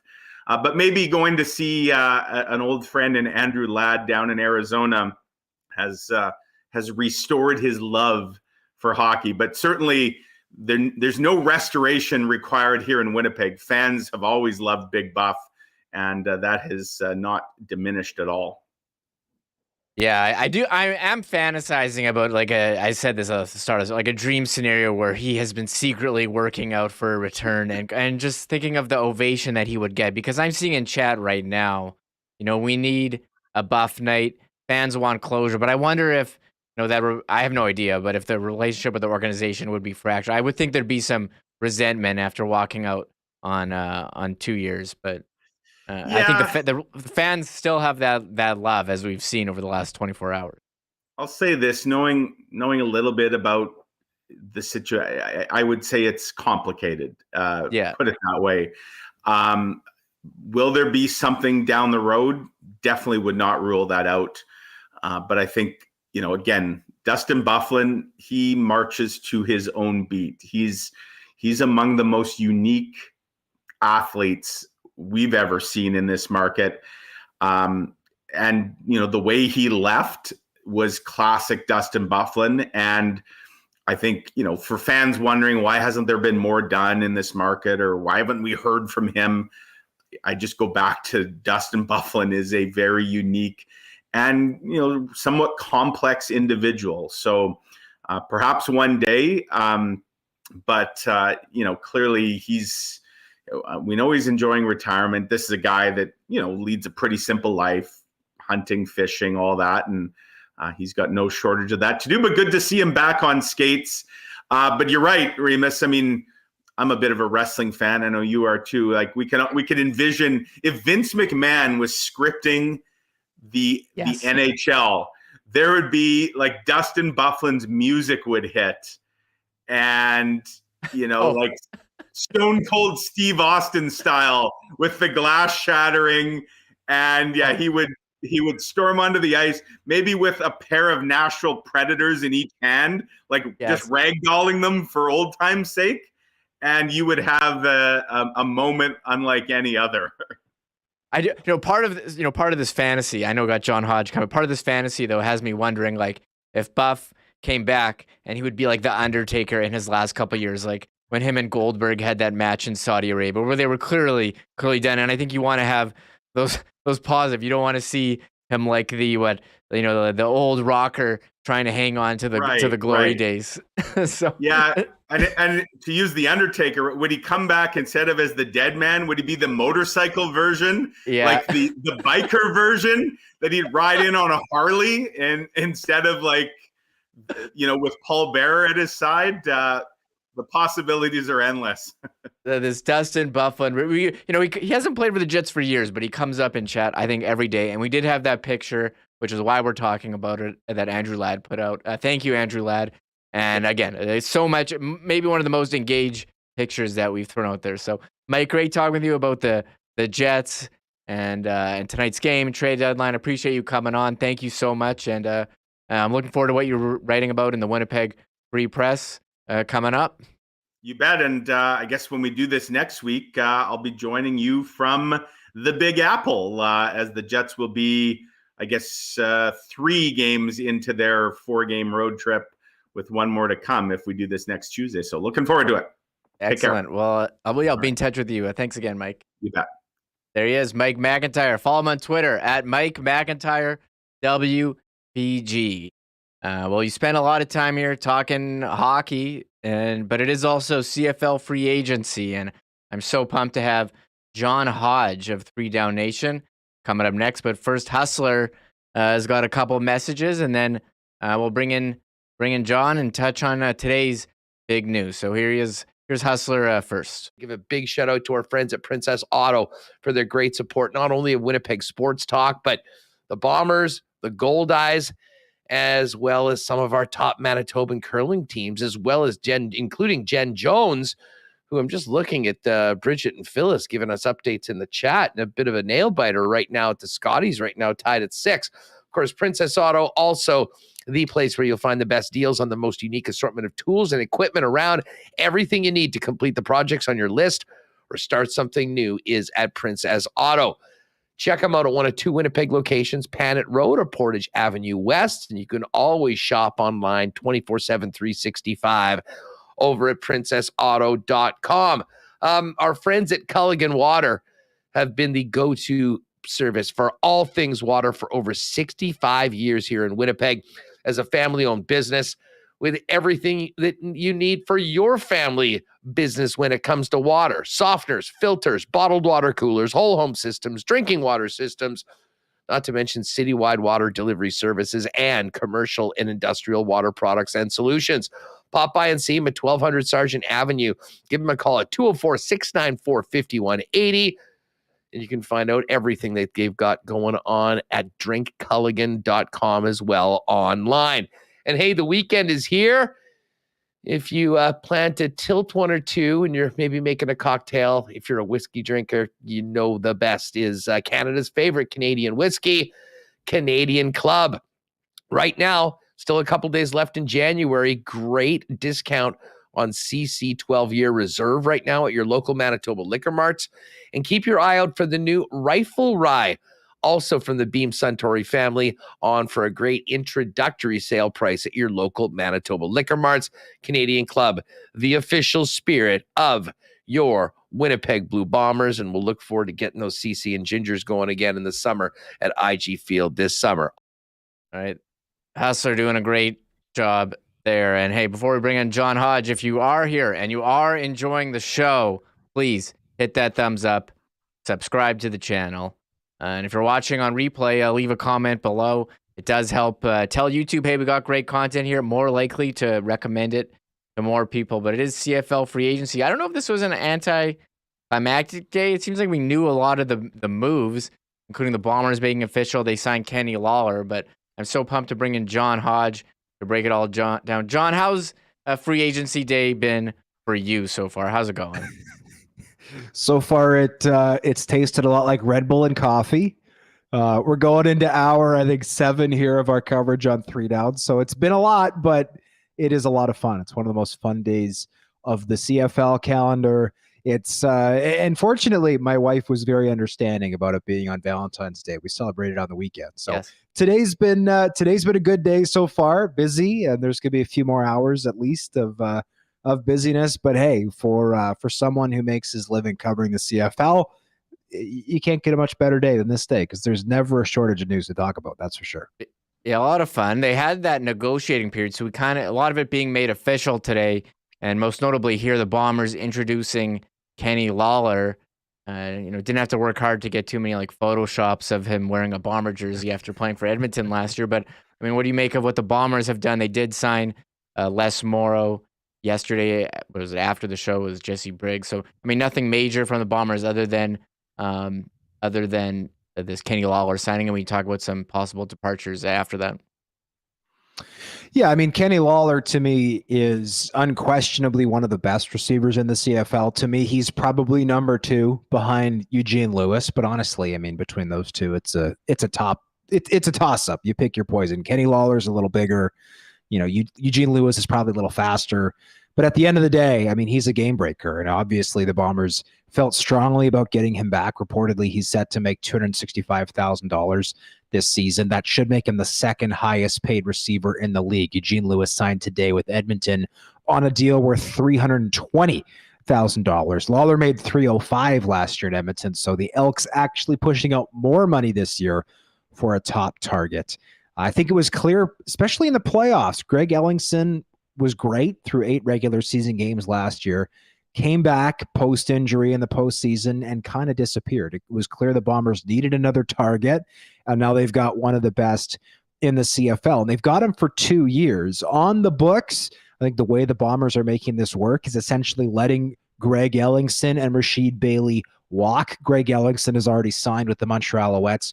Rasheed Bailey is still a free agent, though I don't expect him to be on the market for much longer. The fortunate part for Winnipeg is they've got Dalton Schoen back. The NFL window also closed today. That means any player under contract with the CFL through 2023 is now no longer able to opt out of that deal and sign in the NFL, even if they're offered a contract. Schoen performed a number of workouts for NFL teams, was evidently not offered a contract, so he'll be back and he'll be making close to league minimum, which is part of what makes this Kenny Lawler contract affordable. I'd argue the Bombers are going to have to do some creative math for the second year of this deal in 2024, but this is a win-now, veteran-laden team, and I think they're happy to wait to worry about the numbers in 2024 if it means they can win another championship in 2023. Yeah, and mentioned players leaving. Rasheed Bailey testing free agency. Ellington in Montreal. Let's get to Montreal, but other players leaving. Michael Couture signed with BC and Casey Sales with Hamilton. But one note that we didn't know, Kyle Walters mentioning today, Dakota Prukop, who was so great in short yardage, going to the USFL. I mean, what do you make of the Bombers now needing a guy for short yardage and backup QB? Yeah, I reached out to some sources this morning, and I was told there was still a chance that Prukop would be back with Winnipeg in 2023. It no longer appears that way from Walters, reportedly at his media availability early this afternoon, saying that he's going to the USFL. I'm led to believe it's a complicated situation. I don't believe that Prukop has signed anything down with the USFL. I think he would make just as much money, if not more, in Canada than he would down south. But I think the issue for a guy like Prukop is he's 29 years old. He's bounced around to a number of CFL teams. He's been a member of the Stamps, the Argos, the Elks, and the Bombers were his 4th team. And I believe it's 4 years or maybe 5 in the CFL. I don't have his numbers right in front of me, but clearly he has not been successful if his goal is to be a starter in this league. And so if he's looking to be the number one guy on a team, it was clear if he was going to be back in Winnipeg, he was not going to leapfrog, obviously, Zach Collaros, and the team is still very happy with Drew Brown as their backup. So for him, I suppose if it comes down to the choice to try something new and be a number one for the first time in his professional career, I understand if that's the route where he wants to go. But again, nothing appears to be signed, and so we'll have to wait and see how some of this plays out. For the Bombers, though, they can't afford to sit on their hands for all too long here. Again, they've got, I think, a very nice 1-2 punch, obviously, with 2-time MOP, Zach Collaros at 1, Drew Brown at 2, who, outside of a couple picks he threw in his lone start at BC this past season, has looked very good in his young CFL career. A guy who, we don't know whether or not he'll get playing time, of course, in 2023. That depends on how the team is performing, the health of Zach Collaros, all that. But Drew Brown, to me, is a guy who is going to be a starter in this league at some point in the future. Still very young, I believe 25, though I don't have his bio up in front of me at the moment. If it comes down to it, though, the Bombers, of course, need a third quarterback. And I would imagine, like last season, they would want an athlete in that third spot who can do that short yardage and perform some of those special packages that OC Buck Pierce likes to install. So whether or not he's back, the Bombers will certainly be in the market for an athletic, preferably big-bodied quarterback going into 2023. Yeah, we know the Bombers love short yardage and putting the backup QB in. Us who play fantasy CFL hate how they do it and just want them to give it to the running back. Come on. but we'll have to wait and see. Drew Brown, he came in that first game when Collaros was taken for concussion and really impressed. A lot of people, weren't really sure, but his numbers last year, 33 completions, 50 attempts, 452 yards, 5 touchdowns, 2 interceptions. I think the big story is kind of the quarterback shuffling of CFL free agency. It's all made official today, but swapping Montreal and Saskatchewan with Trevor Harris going to Montreal, Cody Fajardo, Saskatchewan. What do you make of the new looks of those teams with quarterbacks there? To me, the interesting thing about this move is just the way in which a narrative can change right over the course of the season. Cody Fajardo, at this time last year, was a 2-year starter for the Riders, had already won a West Division MOP award, was a guy who I think a lot of people thought, well, he's 29, maybe he can find that next gear. Trevor Harris, meanwhile, was a backup at this time last year. There was no starting spot open when he hit the open market. He signed back with Montreal with the hopes of winning that starting job from Vernon Adams Jr. Now, he did it in week 3, and he went on and had a 4,000-yard season. But, he was 35 last year. He's 36 this year. I believe he's going to be 37 by the time this season gets underway. So it's funny how much can change in a year. Let's start with Trevor Harris. Now, Trevor Harris in Saskatchewan, I think, is a good fit. I think he's a veteran who is secure in himself, who can handle the pressure of being the guy in Rider Nation. I would argue outside of maybe being the captain of the Montreal Canadiens, captain of the Toronto Maple Leafs, there might be no more pressure-filled job than being the starting quarterback of the Saskatchewan Roughriders as far as professional sports is concerned in this country. You are in a goldfish bowl. You are in everybody's hearts, minds, and eyes. And Rider fans will turn on you if you do not play well. And that is something that I think Trevor Harris is well equipped to deal with. He knows what he's getting himself into. He has played in Edmonton as their starter, so he knows what it is to play in a hotbed market. He was also the guy in Ottawa, which I think is also a very good CFL city. So I think that he is well equipped to handle the off-field stuff. On the field, I think he also does a fantastic job of getting rid of the ball quickly. We all know that the Saskatchewan Roughriders struggled terribly to protect the quarterback in 2022. His ability to get rid of the ball quickly should make life a lot easier for that offensive line, provided that new OC Kelly Jeffrey can game plan around that. As for Cody Fajardo, I think Montreal is a great place for him because it is not a place where you are in that spotlight. Evidently, that is something Cody Fajardo struggled with at times over his tenure in Riderville. I think being in a situation that is a little bit less pressure-filled, a little bit less in the spotlight is a great place for him to try to rejuvenate his career because let's remember, 2019, he was not only the face of the Riders, but it almost seemed like he was becoming the face of the CFL. And then all of a sudden, he fell off in 2021. Zach Collaros has had this renaissance, and Fajardo has needed to recuperate his career somewhat. So I think this is a good fit. He's going to be paired up with Jason Moss again. Moss, now the head coach with the Alouettes, was the OC of the Riders this past season. I think that there's maybe some things on the field they need to do scheme-wise to maximize Fajardo's skill set a little better, but they have a better offensive line than Saskatchewan does, and they've got William Stanback in the backfield. Stanback, arguably the best running back in the league. If he's able to take advantage of that, if Jason Moss is able to take advantage of that, I like this move for both sides. Yeah, that Stanback injury, was the first week of the season or very early, it was not ideal for Montreal. Montreal making headlines, bringing in Fajardo. You mentioned Greg Ellingson, but also with this ownership, we had heard over the last week that they couldn't even sign anyone because of problems with ownership. Now we're seeing that the CFL is taking control of the Alouettes just before the free agency opened. I mean, what's going on here, and should we be concerned about the future of the Montreal Alouettes? I don't think that anybody should be pressing the panic button when it comes to the Montreal Alouettes right now, but this is another unfortunate chapter in the recent history of this team. This is a team that went without an owner in 2019 with the league controlling it. We know from the reports from the league's 3 community-owned teams in Winnipeg, Saskatchewan, and Edmonton that teams had to float a lot of money to keep the Alouettes chugging along in 2019. Now, they did find an owner, finally, in Sid Spiegel and Gary Stern in 2020 when that year started. Spiegel was 89 at the time, passed away the following summer in August of 2021 at the age reportedly of 91.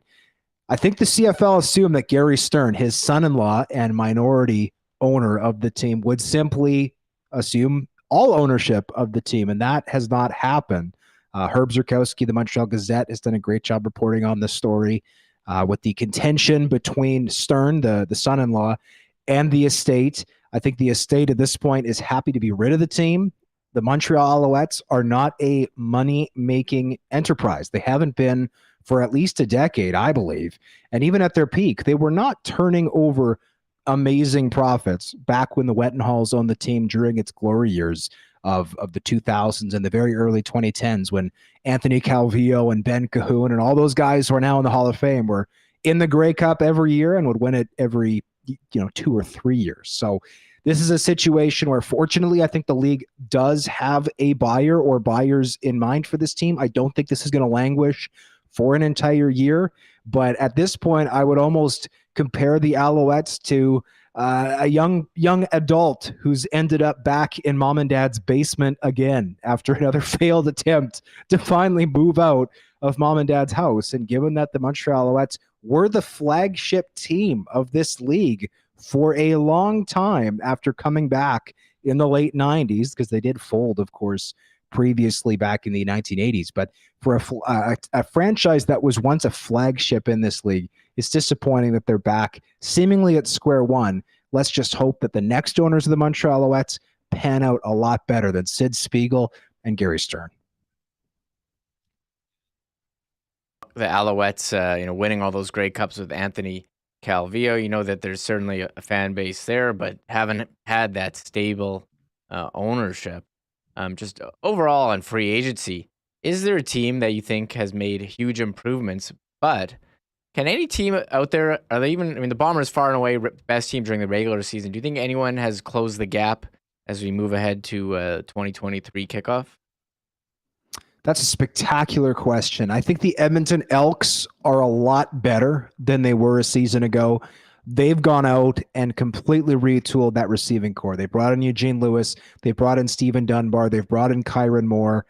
The offensive line, I don't think was a problem there. Taylor Cornelius will have to take another step, but I know they remain high on him. His mobility, I think, was fully on display this past year. If he can have those elite targets to throw to and keep moving around behind the line of scrimmage, I think that's a big plus. They've also done some things to help shore up that defense at least a little bit, though Chris Jones, from a schematic standpoint, is as good as anybody in the league when it comes to game planning on that side of the ball. I think they'll be better. I also think the Saskatchewan Roughriders will be better. I don't think either team, by the way, has done enough to close the gap with Winnipeg. I think Winnipeg is still the number one team to beat in the West Division.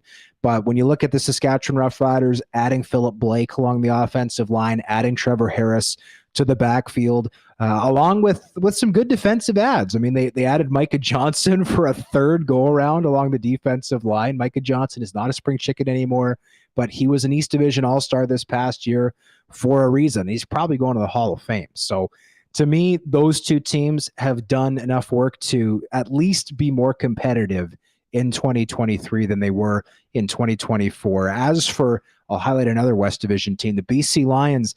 I love the addition of Michael Couture, former Winnipeg Blue Bombers second-round pick out of Simon Fraser in 2016.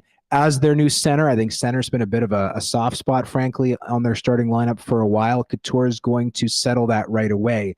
Of course, the issue with BC, with all due respect to Vernon Adams Jr., is there's no way they're going to be as good at quarterback in 2023 as they were in 2022 with Nathan Rourke under center. Rourke, of course, now with the Jacksonville Jaguars of the NFL, and I don't think there's any chance he'll be back in the CFL. I think even if he gets cut by the Jags, he's going to wait around for at least a year and see what else is available to him in the NFL before coming up back north if that opportunity arises. So I like what a lot of other teams have done. Hamilton has been extremely quiet today, though they have reportedly made several agreements. They're just not official yet at this point. Calgary, I think, must have some more coming because they've lost a ton of pieces on their defense. Their only reported signing at this point is Julian Hauser, defensive end, formerly of the Hamilton Tiger Cats. So to me, there is more of a power balance in the West Division than there has been in a little while. We'll have to wait and see till the regular season starts to see the degree to which the bottom feeders have caught up to the rest of the division. Definitely. And as we wrap up here, John, any other thoughts about the Bombers' activity? It seems like everything's pretty much set. We do see in chat, every day people commenting on the kicking situation, but it seems like they're pretty comfortable where they're at. Yeah, so I hear a lot of people degrade, frankly, Mark Leggio, the second-year kicker out of Western, And I've seen people suggest, oh, well, they just need to go and get the best kicker out of U Sports, or, oh, this team just needs to go find an American. And I understand that the fans in Winnipeg were spoiled with Justin Medlock for many years. Justin Medlock, in my opinion, the greatest kicker in CFL history. Newsflash for anybody who doesn't know, the best kicker in the history of U Sports is Mark Leggio. Finding a kicker is not an automatic thing. Kickers do not grow on trees. There are kickers available in the global draft, but we have to remember there's 32 NFL teams. There are USFL teams. There are XFL teams. There are a bunch of leagues who are taking on kickers who might have otherwise come to the CFL. And U Sports, by the way, this year in the draft is extremely shallow at the kicker position. There's a couple of guys who might get looks, but it is not a kicker deep draft. So I understand the frustration with Mark Leggio missing a couple of big kicks this past season.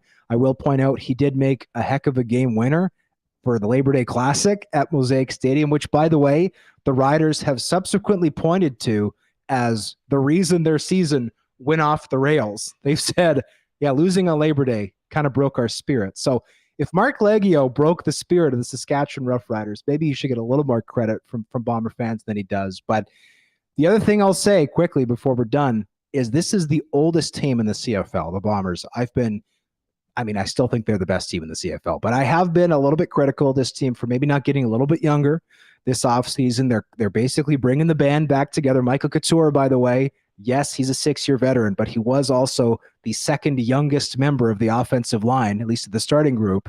He's now gone, and his replacement, Chris Kolankowski, is older than he is. At least Mark Leggio, as much as he struggled at times, first of all, he does 3 jobs, punting, kicking, kickoffs, and he is at least young, right? Mark Leggio, I believe, is 25. He could be in this league for another 10 or 15 years, the way kickers go. So the Bombers have lost a few key pieces. In my opinion, they should have tried to get a little bit younger this offseason, but it's hard to argue with the success that they've had over the last 3 years. They've been to 3 straight Grey Cups. They've won 2. They came darn close to winning a 3rd straight, and I wouldn't bet against them to win it all again in 2023, especially with the addition of Kenny Lawler. Yeah, I'm looking at the Coolbet lines. Bombers, the favorite to win the Grey Cup, plus 215. Next closest is BC, plus 500. Then you got Toronto and Hamilton in there as well. Well, John, thank you so much for making the time today. I know it's a busy day for you on CFL Free Agency. The signings coming in was at 11 a.m., so everything made official. So, again, appreciate it, and thanks so much. Thanks for having me. Anytime. Yeah, there he is, John Hodge. Follow him on Twitter at John D. Hodge, 3downnation.com. They're also on YouTube if you want to give him a sub as well. We're winding down the show. We'll get to the Coolbet lines, some notes coming up. If anyone wants to shout out any topics in chat, we can do that. It's my last day here in the chair. Hustler's back tomorrow, but I'll throw it to Hustler. He's got a couple, messages, and then we'll wind it down here with some Coolbet lines.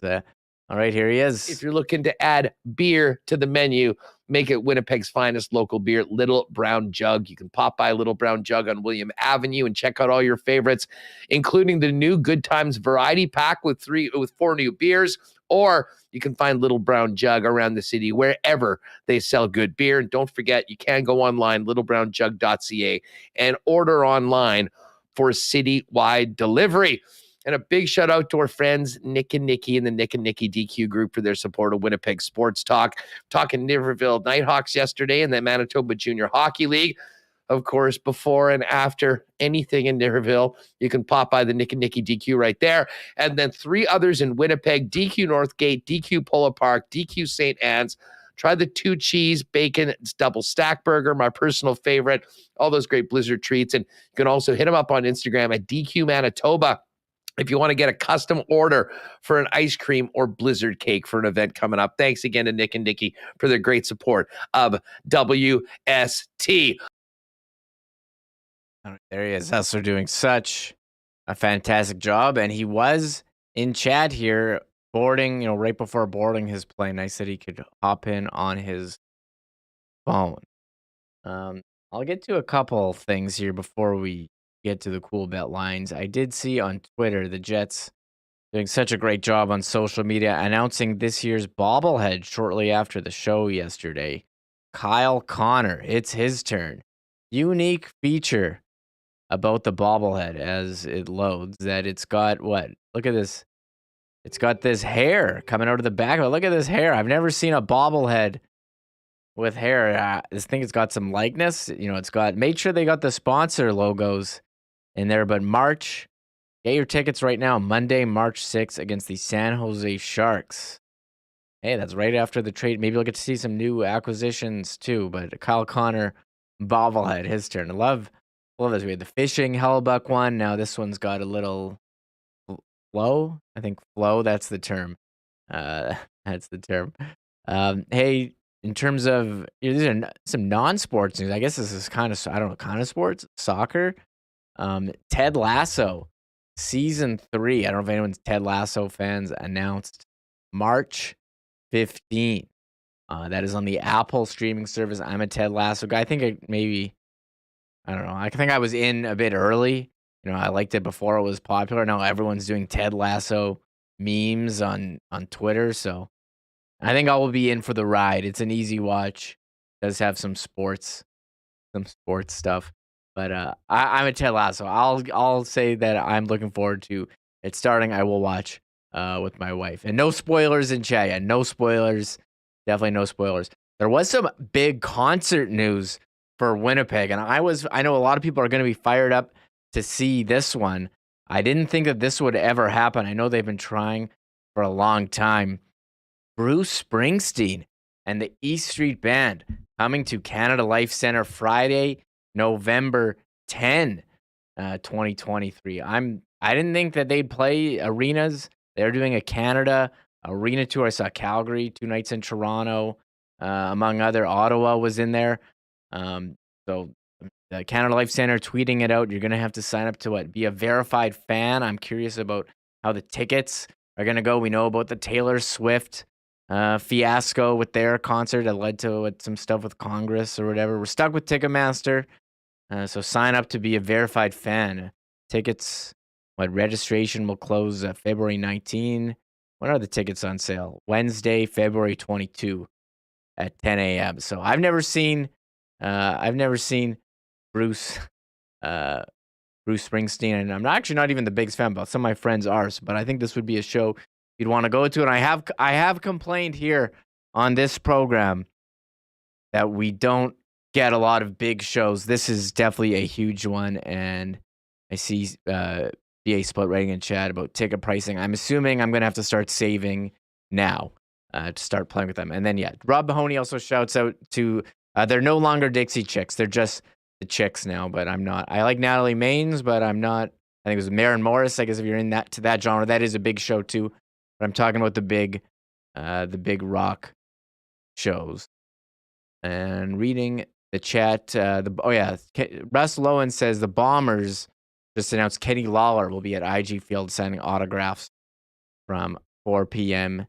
to 6 p.m. They did tease someone. I saw they tease on Valentine's Day. That's pretty cool. Kenny Lawler, I think he's pumped. They posted the video of him and Nick Dembski doing their handshake. So Kenny Lawler, he feels comfortable here. I think he's going to have a big season. Still waiting on where Rasheed Bailey is going to go. There was some NFL news coming out of the Super Bowl. I just saw this. So the quarterback carousel, it's starting. They cut Derek Carr. Now, I've been doing this show. I have no idea what it means for the salary cap. I think he was owed a lot of money. But they released him before the deadline. So before they owed him more than $40 million guaranteed. So they did cut him. And curious where he ends up landing. Rumors with the Saints. Who becomes the quarterback in Las Vegas. We will wait and see on that one. And I'll bring up the Coolbet lines here. Jets, Kraken. As I read the chat, Waiter says all the fans with the Kenny Lawler jersey are happy. That's right. And look, I'm going to be honest. I mean, I don't really care if you have a jersey with a traded player. I love traded player jerseys. They're my favorite. You can get them at a discount, and who cares if they don't play? It's the jersey from that season, that snapshot in time. It's kind of like a picture. Looking at the lines, a lot of games, 9 games tonight. The Jets and the Kraken. I'll focus on this one. The Jets are favorites. minus 132. The Kraken, you want to go with the narrative. Last game of a long road trip for Seattle. The Jets, they're rested after their break. Goal scoring props. I think these are always fun to pick. Nikolai Ehlers plus 185. Blake Wheeler, he scored 2 plus 300 down there. How about Josh Morrissey? He had one. A beautiful backhand, plus 450. Can he do it 2 games in a row? Cole Perfetti, plus 400. Those are some longer shots. So there you go with those. Looking at the other games around the league this evening. Scrolling up to the lots. Chicago at Montreal. That's not exactly a great game. Carolina at Washington. New Jersey at Columbus. Columbus plus 180. New Jersey minus 214 favorites. Columbus sitting Gavrikov as they're looking to make a trade. Senators, Islanders minus 207. Islanders, their favorite. Blues hosting the Panthers. Then we got Boston and Dallas. Man, Dallas has had 2 tough. They had played Tampa over the weekend. Now they have to host Boston. That's a tough stretch. And they are home dogs. Plus 106 for Dallas. Boston favorites minus 124. And how about this? A rematch of the Cup final. Lightning Avalanche. Man, that's a good one too. Avalanche home dogs as well. Plus 106. Lightning road favorites minus 124. And the Penguins and the Sharks. Sharks plus 135. Penguins minus 159. And we did have, those are my notes. I got to get rid of that. We did have the Kevin Weeks dropping the news before the show in terms of trade deadlines, saying the Devils, Rangers, Canes, and Maple Leafs significant interest in Timo Meier. Keep an eye on Vitaly Kravtsov. Could get a 3rd round pick for him. And Gavrikov taking a seat. I mentioned that. And the other one from Kevin Weeks was Barbashev drawing interest for a 1st or 2nd in prospect. And I did see, shout out to Nick Linham on Twitter, who's just retweeting what Frank Saravalli said, saying the Jets, could be interested in Barbashev. And Saravalli floating out the idea that they would give up Heinola, Appleton, and a 2nd round pick for Barbashev, who's a UFA. That seemed a bit rich to me for a UFA. I don't know if you need to add in all those pieces. I thought a 2nd rounder would get it done. I think if you're trading away Ville Heinola, you better be getting back someone who's pretty good. So, anyways, this trade speculation continues. We did have the Dustin Byfuglien speculation. So, I'm sure it'll keep going as we approach the trade deadline. Anyways, we are winding it down. I do have to give a big thank you. I didn't thank them off the start of the show, to our sponsors, Manitoba Battery, Wallace & Wallace, Consolidated Supply, Vita Health, Royal Sports, Boston Pizza, F Apparel, Culligan Water, Princess Auto, Nick and Nicky DQ, Little Brown Jug, and Canadian Club. And also big thank you to our guests, Rob Simpson, Dave Poulin, Mike McIntyre, and John Hodge, bringing some great information. And thank you to all you guys in chat who came out, made this a fun show. And if you're still here, if you're watching on replay, leave a comment down below. What do you think the Jets should do at the deadline? We're always taking people's comments. Or what did you think of Dustin Byfuglien, photographed in hockey equipment? And if you're still here, hit the like button, hit the subscribe, turn on the notifications. Really helps us, tell YouTube we got great content. It'll be recommended to more people. And if you're not yet subscribed on podcast, go subscribe on iTunes, rate and review. Podcast listeners do the YouTube stuff. If you haven't checked us out, another way to listen, and YouTube viewers, check us out on the podcast. I appreciate everyone in chat saying great job. Isher Boy Bruce says you went from caterpillar to butterfly. Excellent job. But thank you. I hosted 2 weeks ago, Saturday or Monday when Hustler came back, and I hadn't hosted for a while. It's not like riding a bike. I didn't get back on and go right away. So these last two, getting more comfortable as we go. I do enjoy seeing what people have to say in chat. MC Stormy says, don't forget Piper.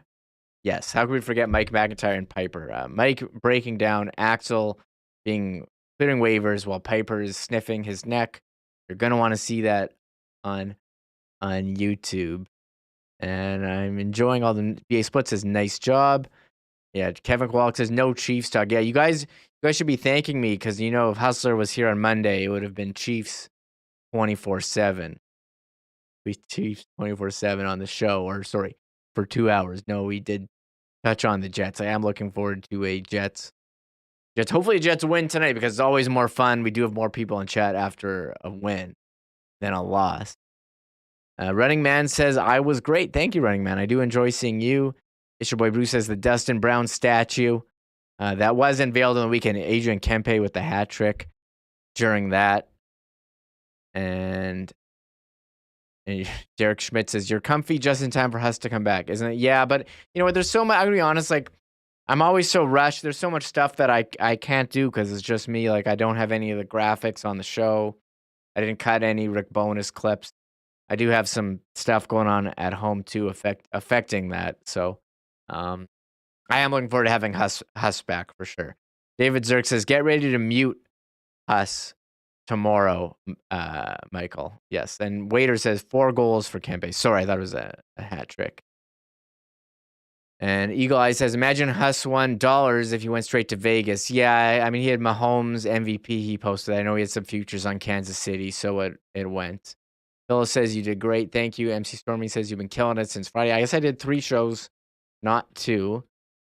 And what else do we got? And Mary Jane says, I did a great job. And Rob Mahoney wanted me to mention Wayne Simmons. Yeah, he got put on waivers today by Toronto. And, my memories of Wayne Simmons are him with the Flyers scoring big goals against the Jets. And Running Man says the Remis rant should be featured every Monday at the end of the show. I think I try to get it in every show at the end. We try to talk about fun stuff. I did enjoy that I got to put in the Bruce Springsteen concert. Now, that's a big one. The Bruce Springsteen, really big. I guess the Chicks, too. I saw that. I'm not going to that one. Bruce Springsteen, I'll see, depending what the ticket prices are. I already shelled out for Eagles. That was I needed to see them. I don't know if I need to see Bruce Springsteen, but I would really like to. I'm not a huge Springsteen guy, but gotta respect the boss. Anyways, before we get more off topic, I gotta get this podcast up in time for everyone who does listen to the podcast. We appreciate all those listeners too. Again, T. Will says I gotta work on my endings. I agree. I do. Anyways, thank you everyone, the chatters, the guests, the sponsors. We're looking forward to the Jets game tonight, and we will see you here tomorrow at 1 p.m. Central Time on YouTube and after on podcast. All right, see you later, and bye-bye. Oh, my God! Oh! Shut it down! Let's go home! Thanks for tuning in to Winnipeg Sports Talk Daily. Make sure to subscribe on YouTube and your favorite podcast feed at winnipegsportstalk.com.